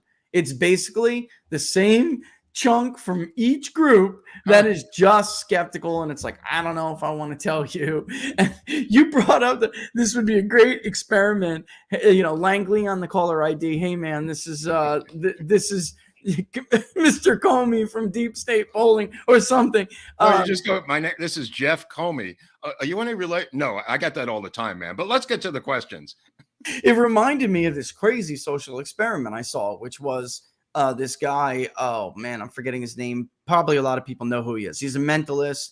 He had Netflix specials. He's Darren British. Brown. Oh, Darren Thank Brown. you, Darren Brown, where he was doing the experiment called the push, where he would see whether or not somebody would bring themselves to actually kill another human being. He's done it about 2 or 3 times. Yeah, it's great. For social bias. I got to tell you, it's more than social bias. It's also about mind control and preservation too. And you get someone to kill and change their morality. Yes. Yeah, and amazingly, 3 out of 4 of those people did it. And for those who want to know who did it, the white male did not. One did, but the 2 women.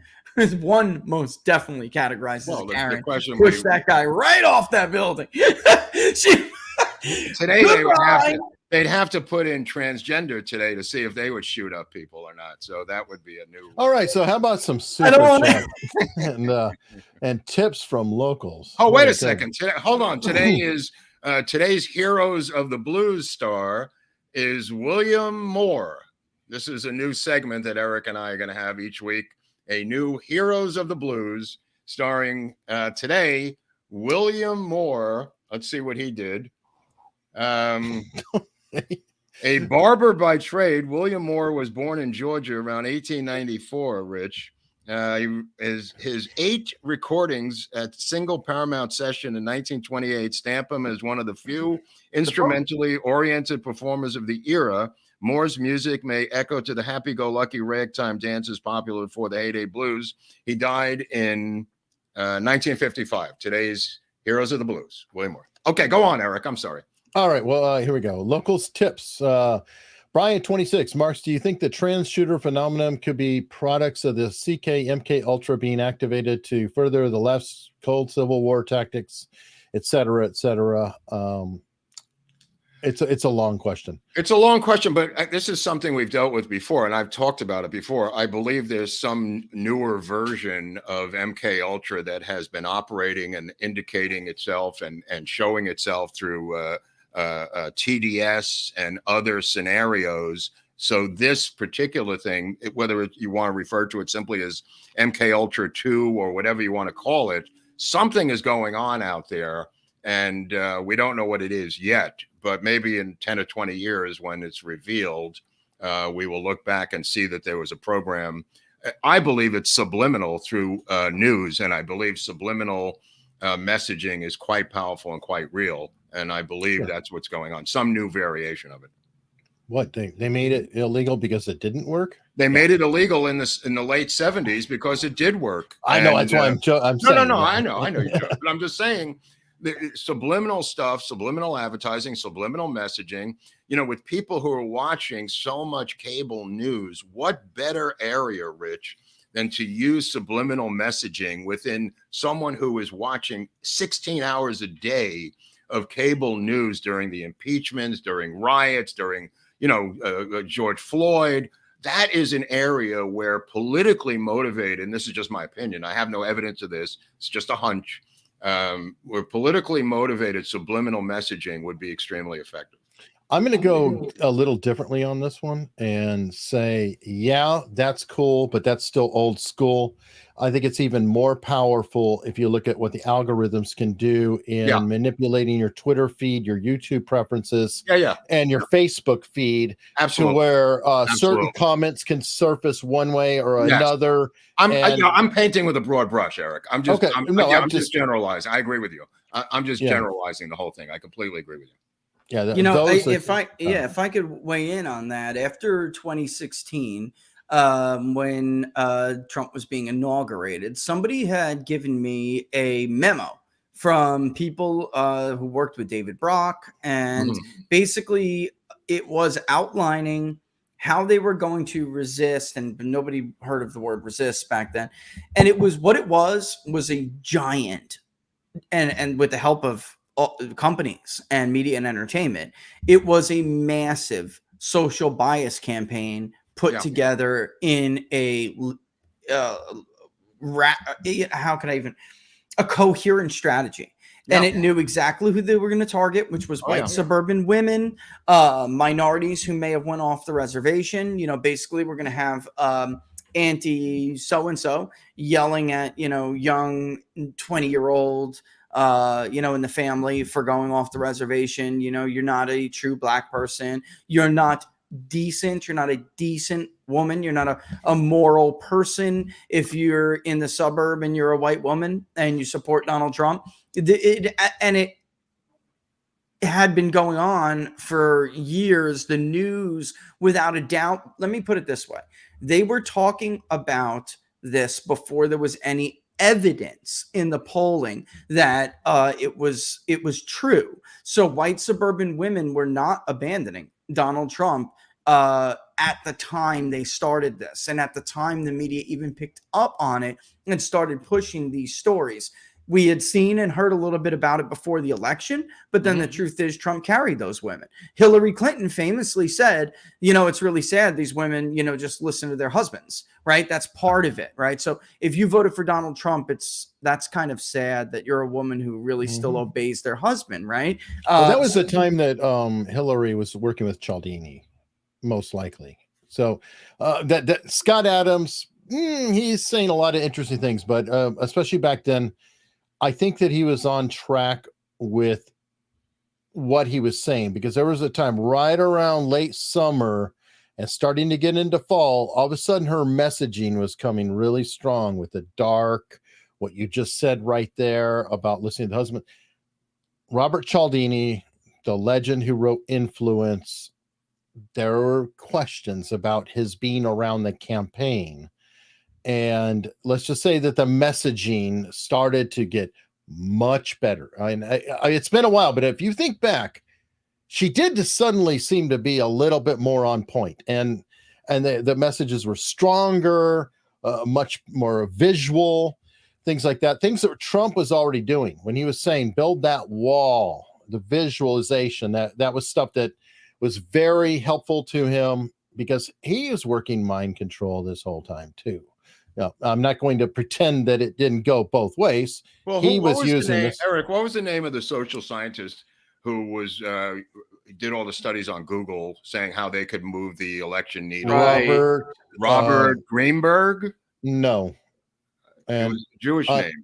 Yes, I'm going to have to Greenberg. Think back to it. Okay, but that guy, that guy has done so many studies. Rich, was Epstein? I'm trying to find him right now. Maybe Robert Epstein. Maybe it was like Epstein. For some reason, Robert Epstein. So, yeah, but he has done so many studies and reports and issued so many documentations of Google's. I think he just focused on Google, right, Eric?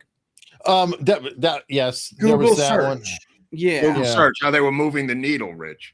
By, by recommending you get out and vote if you're a Democrat, and then negating to do it for the other side, and various ways that he showed. Well, and that's the blunt force part. So these things are all working in conjunction with each other, and they're very powerful, especially when you can't see what the hell's going on. I mean, I just want to explain. That's what I mean by subliminal. I'm talking about the broad subliminal, not just the invisible. Mark, I mean, I can tell you this because we are obviously studying 2022. What happened, right? How did Democrats get their vote out in more efficiently when Republicans are supposed to, especially by congressional district, have a more efficient vote and definitely in midterms when there's a certain group that's just more likely to vote than others. There was a lot of stuff that people didn't realize when you're on Twitter. If you're a certain age and they identify you, or you have an Apple iPhone, by the way, you were subject to this constantly, where you would get an alert from saying, don't forget, sign up, cast your ballot early. It's easy to vote. And then right next to it, when you would show interest in it, boom, an Apple News alert would come up. Did you know that this election denier just said this? Did you know? So it was. Yeah, my daughter. Well, is it possible there are thousands of different ways they move the needle? Of course. We're only aware of like 8 of them, Rich. And they only have to move it a little bit. I mean, but I'm saying if you've got thousands of these, right? And we only have recently come up with figuring out 10 of them, let's say. They have 990 that we never discovered. It is Robert Epstein, by the way. Robert Epstein, right? Yeah. I thought so. Yeah, from Harvard, right? Kudos to him. Anyway, this is all true, Mark, but also they only have to worry about maximum 40% of the electorate at all. 60%'s off the table because they're never going anywhere. They're already decided. And now we're just getting into, so in the end, if you can move 1%, you're done. That's all they have to do. So 1,000 little tiny cuts that are shifting things along. Absolutely. New voters, potential new but voters. I would presume that they've got programs that are broad brush. They have programs that are minute. They have programs that are a little wider. When you have 1,000 different programs, I'm sure you have them at different levels, Eric. Right, but I'm thinking that they're probably doing the subtlety, like, instead of just going to the bank and draining the 5 accounts, if you drain a penny from 5 million accounts, now you've got the cash and nobody's noticing. So I think there's a little bit of that to where I'm going to, these guys, there are data geniuses and they know how to subtly manipulate. Well, they're also viable and they may have their own biases. Oh, sure they do. I mean, to his credit, Epstein said he was a Hillary Clinton supporter over and over and over again. You know what I mean? And you hear somebody like the attorney, what's his name, who is supporting Trump, keeps Dershowitz keeps saying over and over again, I didn't vote for Trump. Yeah. I'm a Democrat for life. I love Democrats. Oh, I'm a Democrat. He has like a. Did I mention? You know what? I think that Dershowitz might have a Democrat stamp on his chest, kind of like Roger Stone. On his derriere. Yeah, Roger Stone has Nixon, a tattoo. So why not? He's about that hard. Well, as I pointed out with you and the debate with Oliver Stone, he can't go to the LBJ did it because of his liberal democratic biases. There's like a brick wall comes up. You know, he questions whether oxygen is good or not, or he questions whether milk is milk. But when it gets to LBJ involved in the assassination, all of a sudden something clicks in, you know. It's like electrodes start going off, bro. Yeah. Okay. So next tip, better on a camel. I've only seen the Tucker clips that Rich played on his stream today, but it looked like Tucker was actually tearing up after Jason Whitlock spoke. He was. And definitely Jason Whitlock was. It was a heavily emotional show last night. I really recommend it to everybody who's watching this to find that Tucker episode from last night. Okay. And better on a camel again, another tip. Barnes has said that Trump didn't pardon Assange or release JFK records because he was threatened with indictment. Now that he's been indicted, should he run on pardoning Assange on day one and releasing unredacted docs on JFK and all the rest? Probably. He already said on the Pompeo, he was already questioned about that. They said, look, didn't Pompeo block that? And at the time, Trump really just wasn't paying attention. He said, it's time, release all the records. But Pompeo blocked him kind of quietly, and he just was carrying on. He wasn't paying attention. I mean, he's already indicated he's going to pardon the January 6th defendants. And he said he will force the release of the rest of the documents on the JFK assassination. Okay. All right. Somebody in the chat.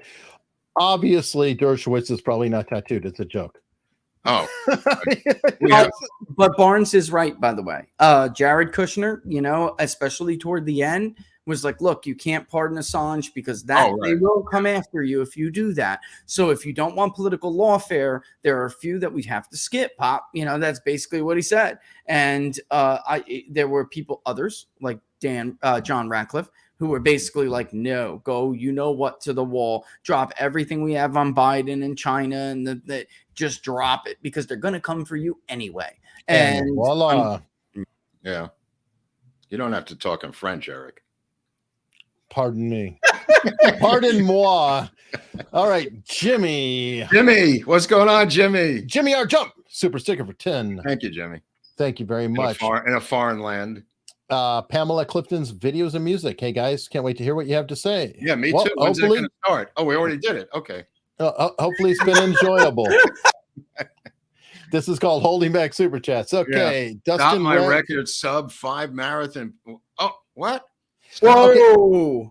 Oh, dedication. Dustin, that's right. Dustin's always doing something to make sure he catches the show. I mean, right. Whether it's, helping old ladies across the street, hitting them with cars, whatever it is, right. Dustin will be here. Right. And it was 1 week he was going up to the space shuttle. He canceled that to watch the show. Remember? No kidding. Yeah. No, this is dedication. Space shuttle. Yeah, this guy's dedicated. That's right. We have dedicated fans, Rich. You didn't know that, but Dustin. A program in Governor Rod. At the time, I believed everything in the news, so he's guilty, right? Is this Blagojevich he's referring to? Yeah. Oh, no. He maintains his innocence. Absolutely. He was railroaded. Yeah. He absolutely. And in fact, he said last night they released 5% of the phone conversations, and Tucker said when they sit on evidence, it always means they're lying, Rich. Hold on. Yep. That's good. That is one good headline. Sorry, there is a white pill moment. QAnon shaman was released from prison yesterday. Right. Yeah, that was a good day. It was a good day. So I just want to point that out. And that was Tucker. He has Tucker to thank for that one. Absolutely. But okay, Sparty Matt. I think that World War III has already started. Well, it depends if the historians, if Michael Beschloss says it's World War III or not. It depends who's writing history. Yeah. UN troops. Well, Durand predicted that UN troops would be brought into the Ukraine. So we saw this coming a month or two ago. All right. Sparty Matt again. Unfortunately, I used to be someone who snickered at, dismissed the conspiracy stuff. Anyway, now I realize largely because of Rich's analysis, the problem's even worse, and I could have possibly. Yeah. I mean, I talked about it in a physical manner here, where they would take these absentee ballots and bring them out to a safe house in San Bernardino and then divvy them up, even in local elections, Rich. You know what I mean? They would use and sell, even before there were mail-in ballots in LA County, and in California, they had dead voter lists that they would sell for various amounts of money, depending on how many dead voters you needed to defeat your other Democratic opponent. So this has been going internally for years. So from white pill to black pill, Ricky Vaughn found guilty today for a 2016 meme. Can I just say something about this? If that's true, then that reinforces what Mark is saying about the inability to get a fair jury, because the demographic and, by the way, life experience profiles of that jury is about as good as you're going to get in an area like that. So if that's true, he really did get 10 years. If he did, I mean, I can give you some of the professions, guys. One's a Soviet castaway. Hold on. Let me see if I can get you some of them. Wait, where was this trial? I forget. I don't know. We'll have to look at that. Where was it physically held, Rich, the trial? D.C.? New York. Oh, New York. Okay. No, of course. No, all right. Well, here we go. Mark, you can help us with this. Yes, New York. I already did that. It's okay. We're not limited. It's okay. Oh, come on, Bobby. Come on, boy. Get off of there. Shoot that gun like a Kennedy. Come on, Bobby. Has no one ever read about the fall of the Roman Republic? This is how you got Caesar. I ordered the Caesar salad. I don't know how the Roman Republic got involved in this, but I ordered the Caesar salad, David. All right. Do you think Stormy paid taxes on her service fee paid by Trump? When does the IRS come knocking on her door? The IRS going after Matt Taibbi, Rich, was one of the most egregious. I'm waiting to hear that excuse. Brazen. I mean, that was incredible. Waiting to hear I'm waiting to hear that excuse, because right now it's it was just misunderstand. Come on, the timing of this. They left a note on his door. I mean, clear intimidation, clear case of intimidation. And again, this is what people either have to realize, that this has to be stopped now, or this is the beginning of much, much worse to come.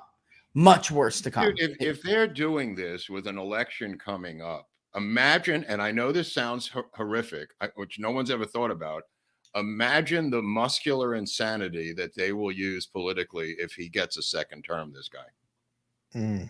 Think about presidents in general, how they're not called to account for anything in a second term, and then apply that to the current situation that they're already doing in his first term. Yeah, that's a little scary. That's why I tell people, I mean, I've been telling you, like, if you thought 2015, the nomination, if you thought they went nuts to try to stop him then, and then throughout 16, even if you remember, guys, when he won, they didn't stop. Remember the faithless electors? No. Oh my God. If you thought it was bad last time, right, you better buckle up. That's why my movie pick for the weekend is Defiance, starring Daniel Craig and Schreiber. Liev Schreiber? Liev Schreiber and Daniel Craig. It's a great movie about the Bielski brothers in World War II fighting against the N-words. Highly recommended film. Gotta be the 4-letter N-words, folks. Yeah, the 4-letter N-words, yes. All right. Zachariah wants to know, this is depressing. If Mark's right and something happens to Trump, what do we do then? I don't know. That's my question all week. I mean, that's what I'm asking everyone. At what point do you get off your fat asses and do something? And this includes myself. I'm not casting aspersions onto other people. At what point is enough enough? At what point? And what do we do? And what do we do? No, it's two questions. Yeah. When is enough enough? When is enough enough? And what do you do about it? And this I'm eliminating two things. Voting and donations cannot be applied to this question. Don't tell me you're going to vote a certain way. I don't give a shit. And don't tell me you're going to donate money to a certain person. What else are you willing to do besides those two system old age resolutions that no longer seem to apply? We better answer that now, at least the second part of that question, before it gets to the point. Yeah, no, that's why I've been asking it for months to no avail. Because people are going to eventually, there will be just an explosion, an unorganized one that probably ends up being violent. And then, I am an advocate for, there's different ways to protest, folks. And you can go and do what they want you to do, which is make a spectacle and hurt people, which is not wise. No, that's what I'm saying. That's what they want to happen. They want it to reach a blow. I think there's other ways to do this. I've got one. It's a different one. Well, that's what I'm saying. You can economically hurt this country with civil disobedience very badly. You can decide, truckers, you're so supportive of Donald Trump, you can decide to stop shipping shipping people's goods around the country, for as long as you want to do it. You can decide not to go into work that day if you're on or many days. Whatever these options are, Rich, now is the time to begin to have the discussion about the options, at least. That's right. I'm not saying to do them today. I'm saying the discussion needs to be held now. I've got another one too, and maybe it's a little brother. And by that I mean all these places have normal people who have a lick of sense, who are working. Expose this shit, capture this shit. What about 50 million Project Veritas going around all the time, recording every movement of everything that's going on around you? You know, chicanery is going on around you. That's right. Record that and release that. Expose that to get people petrified and paranoid and looking in every direction because they're being captured every second. I'll recommend this. I'll recommend this as a starter. Begin to form small groups of people, friends and relatives you trust, in groups of 6, under 10, and discuss these ideas among yourselves. Okay, there's something you can do, and don't let someone bring a friend that nobody knows. Don't let that happen. 5, 6. If their name is Epps, they're not invited. Don't bring friends. It's the 6 to 10 people that you trust. Begin to have discussions with them in person, in private, in a home, in a church, wherever you want to go. Get off the phone, get off the texting, in person, of people you know and you can trust 100%. And don't let anybody bring a friend.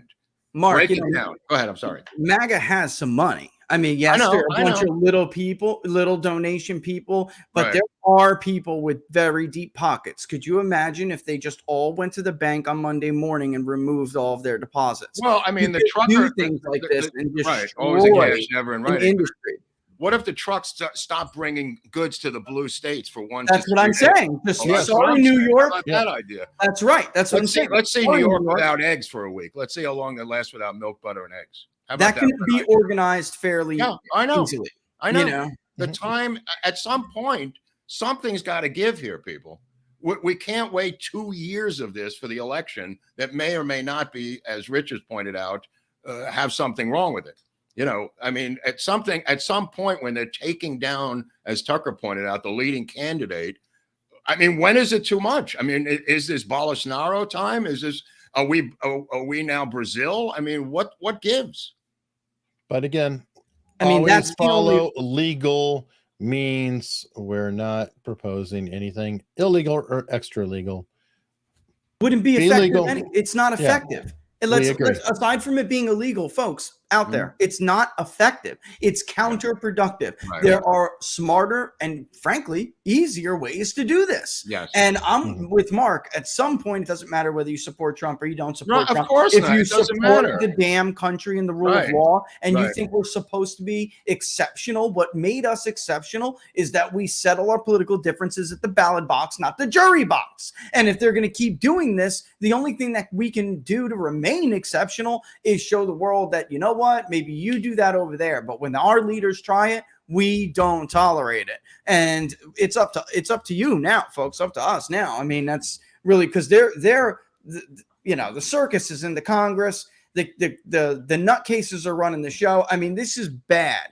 This is a country with mass mental illness. Right. Did you see that nutcase throw papers at Congressman what's his name? Not John Rogers or something. Oh, you're talking about the Virgin Island. She's not even a real congresswoman. Can we get real? Her vote doesn't even matter, and she's up there pretending like she's a serious ranking member. Person. Yeah, I mean, this is unbelievable. Well, she's rank, all right, but no, never mind.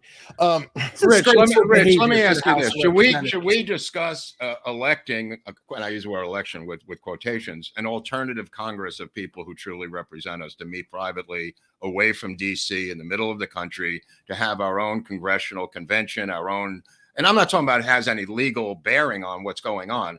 I'm just talking about getting representatives to actually represent us as a parallel shadow government to operate and without power. Without power. I'm not saying it has any legal power whatsoever, but socially to discuss these ideas and to have a representative speak on your behalf at some sort of convention that we could put together where people could meet and have representation. You know, this is amazing. You brought this up because my wife and I, we were just talking about this last night. It's in the air, bro. It's in the air. This is how the colonies reacted. Yep. When this was, they didn't have any power, and you know, the Continental Congress was not the first of these kinds of meetings, and they didn't have any police state power. They didn't have any authority behind them. What they were doing was simply saying, this person represents this colony. You know, these couple of people represent Delaware. These couple of people, and this is what we want. We want these people to put together petitions to the king. They wrote, I mean, Jefferson, beautiful, wrote the first what is the predecessor to the Declaration, which basically pleads for King George to intercede on behalf of on their behalf, because Parliament was the real bad guy. Actually, it wasn't the king; he just became the face of it later. Right. They looked at him as a father figure, but that was the point of those gatherings and those. I mean, what if we paralleled that intentionally and used every single thing they did and duplicated it today? Yeah, I mean. I'm in love with this idea. Use it as a model. I'm in love with this idea. They're smarter than we were. We should follow their lead. Why don't we just do it and see what happens? I mean, it doesn't have any legal power, but it could sure create a lot of excitement and debate and energy of mimicking and replicating what they did at that time, Rich. I know, Mark, I love this idea. I love it. Let's talk to Barnes about it. All right, well, here we go. And on this note, back to his super chats. Trump needs Mark and Barnes to be his closest advisors. The one time I met Trump was at a party after Saturday Night Live when we were downstairs at Rockefeller Center, and I looked up at his hair. We were about 2 inches away, face to face. And he said to me, "Yes, it's real." And I said, "I didn't do that." And he said, "Do you want to touch it?" And I said, "No." And he said, "Okay." And he walked away. So that's as close as I've been involved in advising Trump. That's hilarious because I just saw, so I was watching a documentary. Trump was absolutely in it, although it wasn't on him. And they were talking about how he and Trump and this person really understood it in media and entertainment, the power of like good hair. And it's so true. It's so true. Yeah, it really is. I took that to myself and I started to copy what he said. All right. What do you got? Electric Beaver. My mother swears that LBJ and the CIA killed JFK. Her parents were friends of Nixon way back state politics days. Mark, I hope you're wrong. However, I'm afraid that they will blank them if they can. Pasha Moyer, as always, this Freeform Friday was stellar, superb, and also not so bad. Oh, yeah. You know, Hunley put one up today by accident. I'm going to use it just so it's not a good word, but not every Yiddish word of the day is good. I'm going to go with shysta, Pasha, which is that doesn't sound good. I know it doesn't, but it was already in the zeitgeist today by accident. I'm going to roll with shysta today, and not that that's a good word. It's kind of a slur, but and that's to honor Rich. It's to honor Rich's appearance and to compliment Hunley for taking down his tweet when I mentioned it. So. Okay, and that was one of those. It's like I know the word, but I just don't even think about it. Hunley put it up on Twitter today, and I went, "Holy shit, what's Hunley doing?" So I DM'd him, and he took it down. But let's just go with that word for the hell of it today. Good times. Great show again. Tuesday, guys. Didn't know that Illinois Yahtzees were a real thing. Figured they were in the Blues Brothers. Oh no, Skokie versus Illinois. The Blues Brothers is a parody of the Skokie incident. That's what they're doing in the movie. That's where the joke comes from. They're mocking the Skokie, Illinois situation that occurred. Anyway, little Blues Brothers history there. No, perfect. Be sure that Jack Ruby's not around when Trump is booked.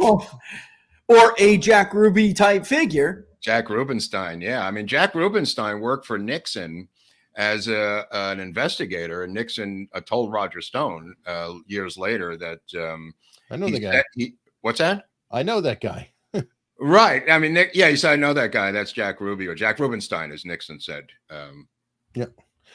Epstein's wife died. Oh, right. That's true. That is true. Yeah. This is and maybe he's Epstein. Maybe it's Stein. We'll give him a break. When it's Robert Epstein, not the other guy. Right. Well, that's what we'll say. Epstein. I don't think it's pronounced Epstein, but as a Jew, I think it's still Epstein. Okay, well, it's Robert, is all I'm pointing out. Okay, thank you. All right, because we have Weinstein. I don't know, Well, that's Weinstein. Rich came in late. Hey, Mark and Eric. Rich, what's your best guess on a Bragg surprise for Trump on Tuesday? Well, you get we talked about that for a long time. Thank you, thank you, Pat M. Thank you. Shout out to my family for telling me about your channel. Love your work. Well, thank you, Shannon. Indeed. C. Ritter, block. Yeah, no, Ritter. Look, I'm writing a script about this, which is a reverse Red Dawn in a lot of ways. It's called Blue Dawn, and that situation comes into play at the beginning of the movie. All right. This is, I don't know if you guys watched it, but some people had great responses, some who were running, and some people had very crappy responses. Some, like Nikki Haley, didn't even respond. Yeah. Vivek's response, I thought, was very good. His responses are solid all around. I mean, I have no problem with what he's saying. And he's like, look, we have to do something, or else this is going to end. Vivek. He said Vivek. Vivek is the other presidential candidate.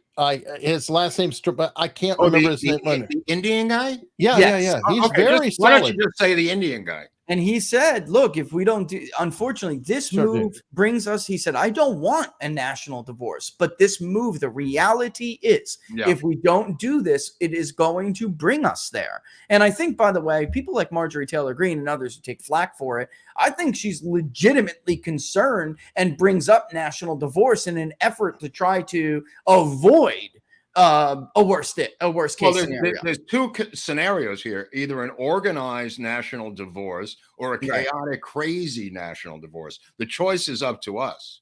Like either it's going to be batshit crazy or organized. Like we say in our polling, widespread political upheaval. That's what we call it when we ask about. We ask about this as well, and the truth is, 67% of the country think it's going to happen. And the only question is whether it happens violently or not violently. That's where the American what I'm suggesting, either organized or disorganized, too, may be a level. Either you take control of this bull in the ring, or you let the bull start goring the matadors. All right. Yeah. Colin P. America's color revolutions are based off of a book called Dictatorship to Democracy by Gene Sharp, and then implemented by Colonel Bob Helvey. Why don't we have a color revolution against them? Gene Sharp is the guy who came up with the color revolution, so that is true. Okay. Encourage young people to not enlist in their military. I think that's already happening, so that's taken care of. Yeah, good point. Saying you stand for the rule of law is a flawed, endangered corner to paint yourself in. Just because something is a law doesn't make it moral, but it does make it smart, and I'm going to stick by it. And we are a channel, and we are going to make sure that we maintain civility, legality. Everyone else, meet me in the alleyway in back of YouTube at 3:30 tomorrow. Yeah. And Sparty Matt coming in hot. Wow, thank you. Thank you, Sparty. I agree with your call to action. Talk to the people you love / trust. Yes. Maybe only a few people, but handful. Everyone must do it. Give them the truth. No more sugarcoating, being worried. But you got to vouch for these people. Don't let them bring some extraneous friend. It's got to be somebody. Every person in the group's got to know each other. Don't fall for that stuff. I'm coming from the left originally. I know how this works. I mean, I'm coming from the. I hate to say it. It's a cellular structure, okay? Right. And I'm not going to go into where that's been used before, but that's exactly what you're talking about. Yes, I didn't want to say it, but thanks, Eric. Yeah, you're very welcome. You're very welcome, because we believe in science, and science talks about cells. Yes, and amoebas and amoeba records. But on that happy note, we are at that time, and fortunately, Oswald is back. Oh, thank God. Bravo for Oswald. That's right. He did not act alone, Hunley. He had conspirators. He worked with Groubert. That's right. He worked with Groubert. The two of them together took out the president. And there may have been others. Dude, they're cute, dude. They're super cute. Don't let my daughter see those. I have like a thing. I get her a Vermont Teddy. I got to get her one of those. Got to tell you. Yeah, absolutely. Merch link down below. Jay Feller, a new member. Thank you very much. What?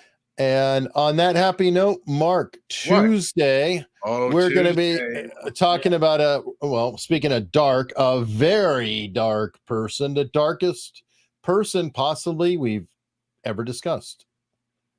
Yeah, we're going to get into Anton LaVey and maybe his connection to MK Ultra in a lot of ways, the founder of the Church of Satan.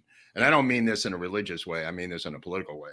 There's a lot of stuff involving LaVey that people aren't aware of. And I've got Parsons and we did Parsons, and we've done this Hubbard. is part of the trilogy because we did Parsons and we've done Hubbard, and now the third part of the trilogy is Anton LaVey. And I have shockingly a connection to one of the relatives of Anton LaVey, which we'll get into. Of course Mark does. And I will have we'll get into that at the end of the episode on Tuesday. But and hopefully at some point we get Rich and Barnes on here at the same time and really go at it. I think Robert's due for a trip, and he might be on. Maybe he'll be on next week. Can't be sure. He's supposed to be the first Friday of the month. Right. So I don't know, but Barnes has been traveling all over the place. I never know. It's never know with Barnes. Yeah. Even though the day it's happening, it's kind of like, is it happening? We don't know. But a couple more tips real quick to take us out. Better on the Campbell from locals. Remove your deposits from banks. Dr. That's what I'm trying to tell you. Could you imagine? We need a list. We need a list of things. You can. And Dr. Bentonville. Why the different standards for the Hillary Clinton campaign? It was only fined for inappropriate. Yes, well, we know that there's double standards. We're done with the complaining, my friend. We're done with the double standards. We're done about the what about thisism. We're done with all that crap. We're way past that. Truth is, it's not even a double standard, and it's not even a two-tier system of justice. It's not a justice system. It's an unjust system. And you have to react now. You have to act now. Right. How we react is up to debate, but something's got to give. All right. Bayou Nola. Rich, what did street Nola lawyer say about what states could do? Well, what he was talking that first of all, that was fantastic. I had Mike on with Daniel Street, and Mike is obviously the founder of the Article 3 project, Mike Davis, and I had him with Daniel Street, who is a lawyer as well from Louisiana. What he was talking about was the process of how a lawyer is disbarred. And, they're talking about, look, this guy should be disbarred. Alvin Bragg should be disbarred. The only way they're going to disbar Alvin Bragg is if we stop sending trucks from our states to theirs. This is because they're not. It is handled by the state. And what the New York State Bar Association is not going to disbar Alvin Bragg. I mean, that's never going to happen. From getting their port every night, and then they'll do something, okay, and make sure they don't have their cheese spread with their caviar. That's right, and then they'll act. Mike and Daniel both basically said at this point that, in addition to what we're talking about, that every red state should be investigating any politician within their jurisdiction, Democratic politician. This is the only way this will stop, when they realize that lawfare is coming for them as well, because you don't have to go searching for crimes like they did with Donald Trump. When it comes to these people, their crimes are open secrets. This is what a lot of the public doesn't understand. They don't even care. We've been living in such an unbalanced system that they really don't care about, committing open. Let's say you indicted Hunter Biden in Iowa. That's right. And the Attorney General of Iowa indicted him, saying his computer crossed state lines. You know what I mean? It's an internet thing that he was doing on his computer. Will he be given up for the Attorney General of Iowa to take him into custody? I'll leave that for people today as a final question. That's right. Perfect. Final question. There is one more tip, and we'll take it on the way out.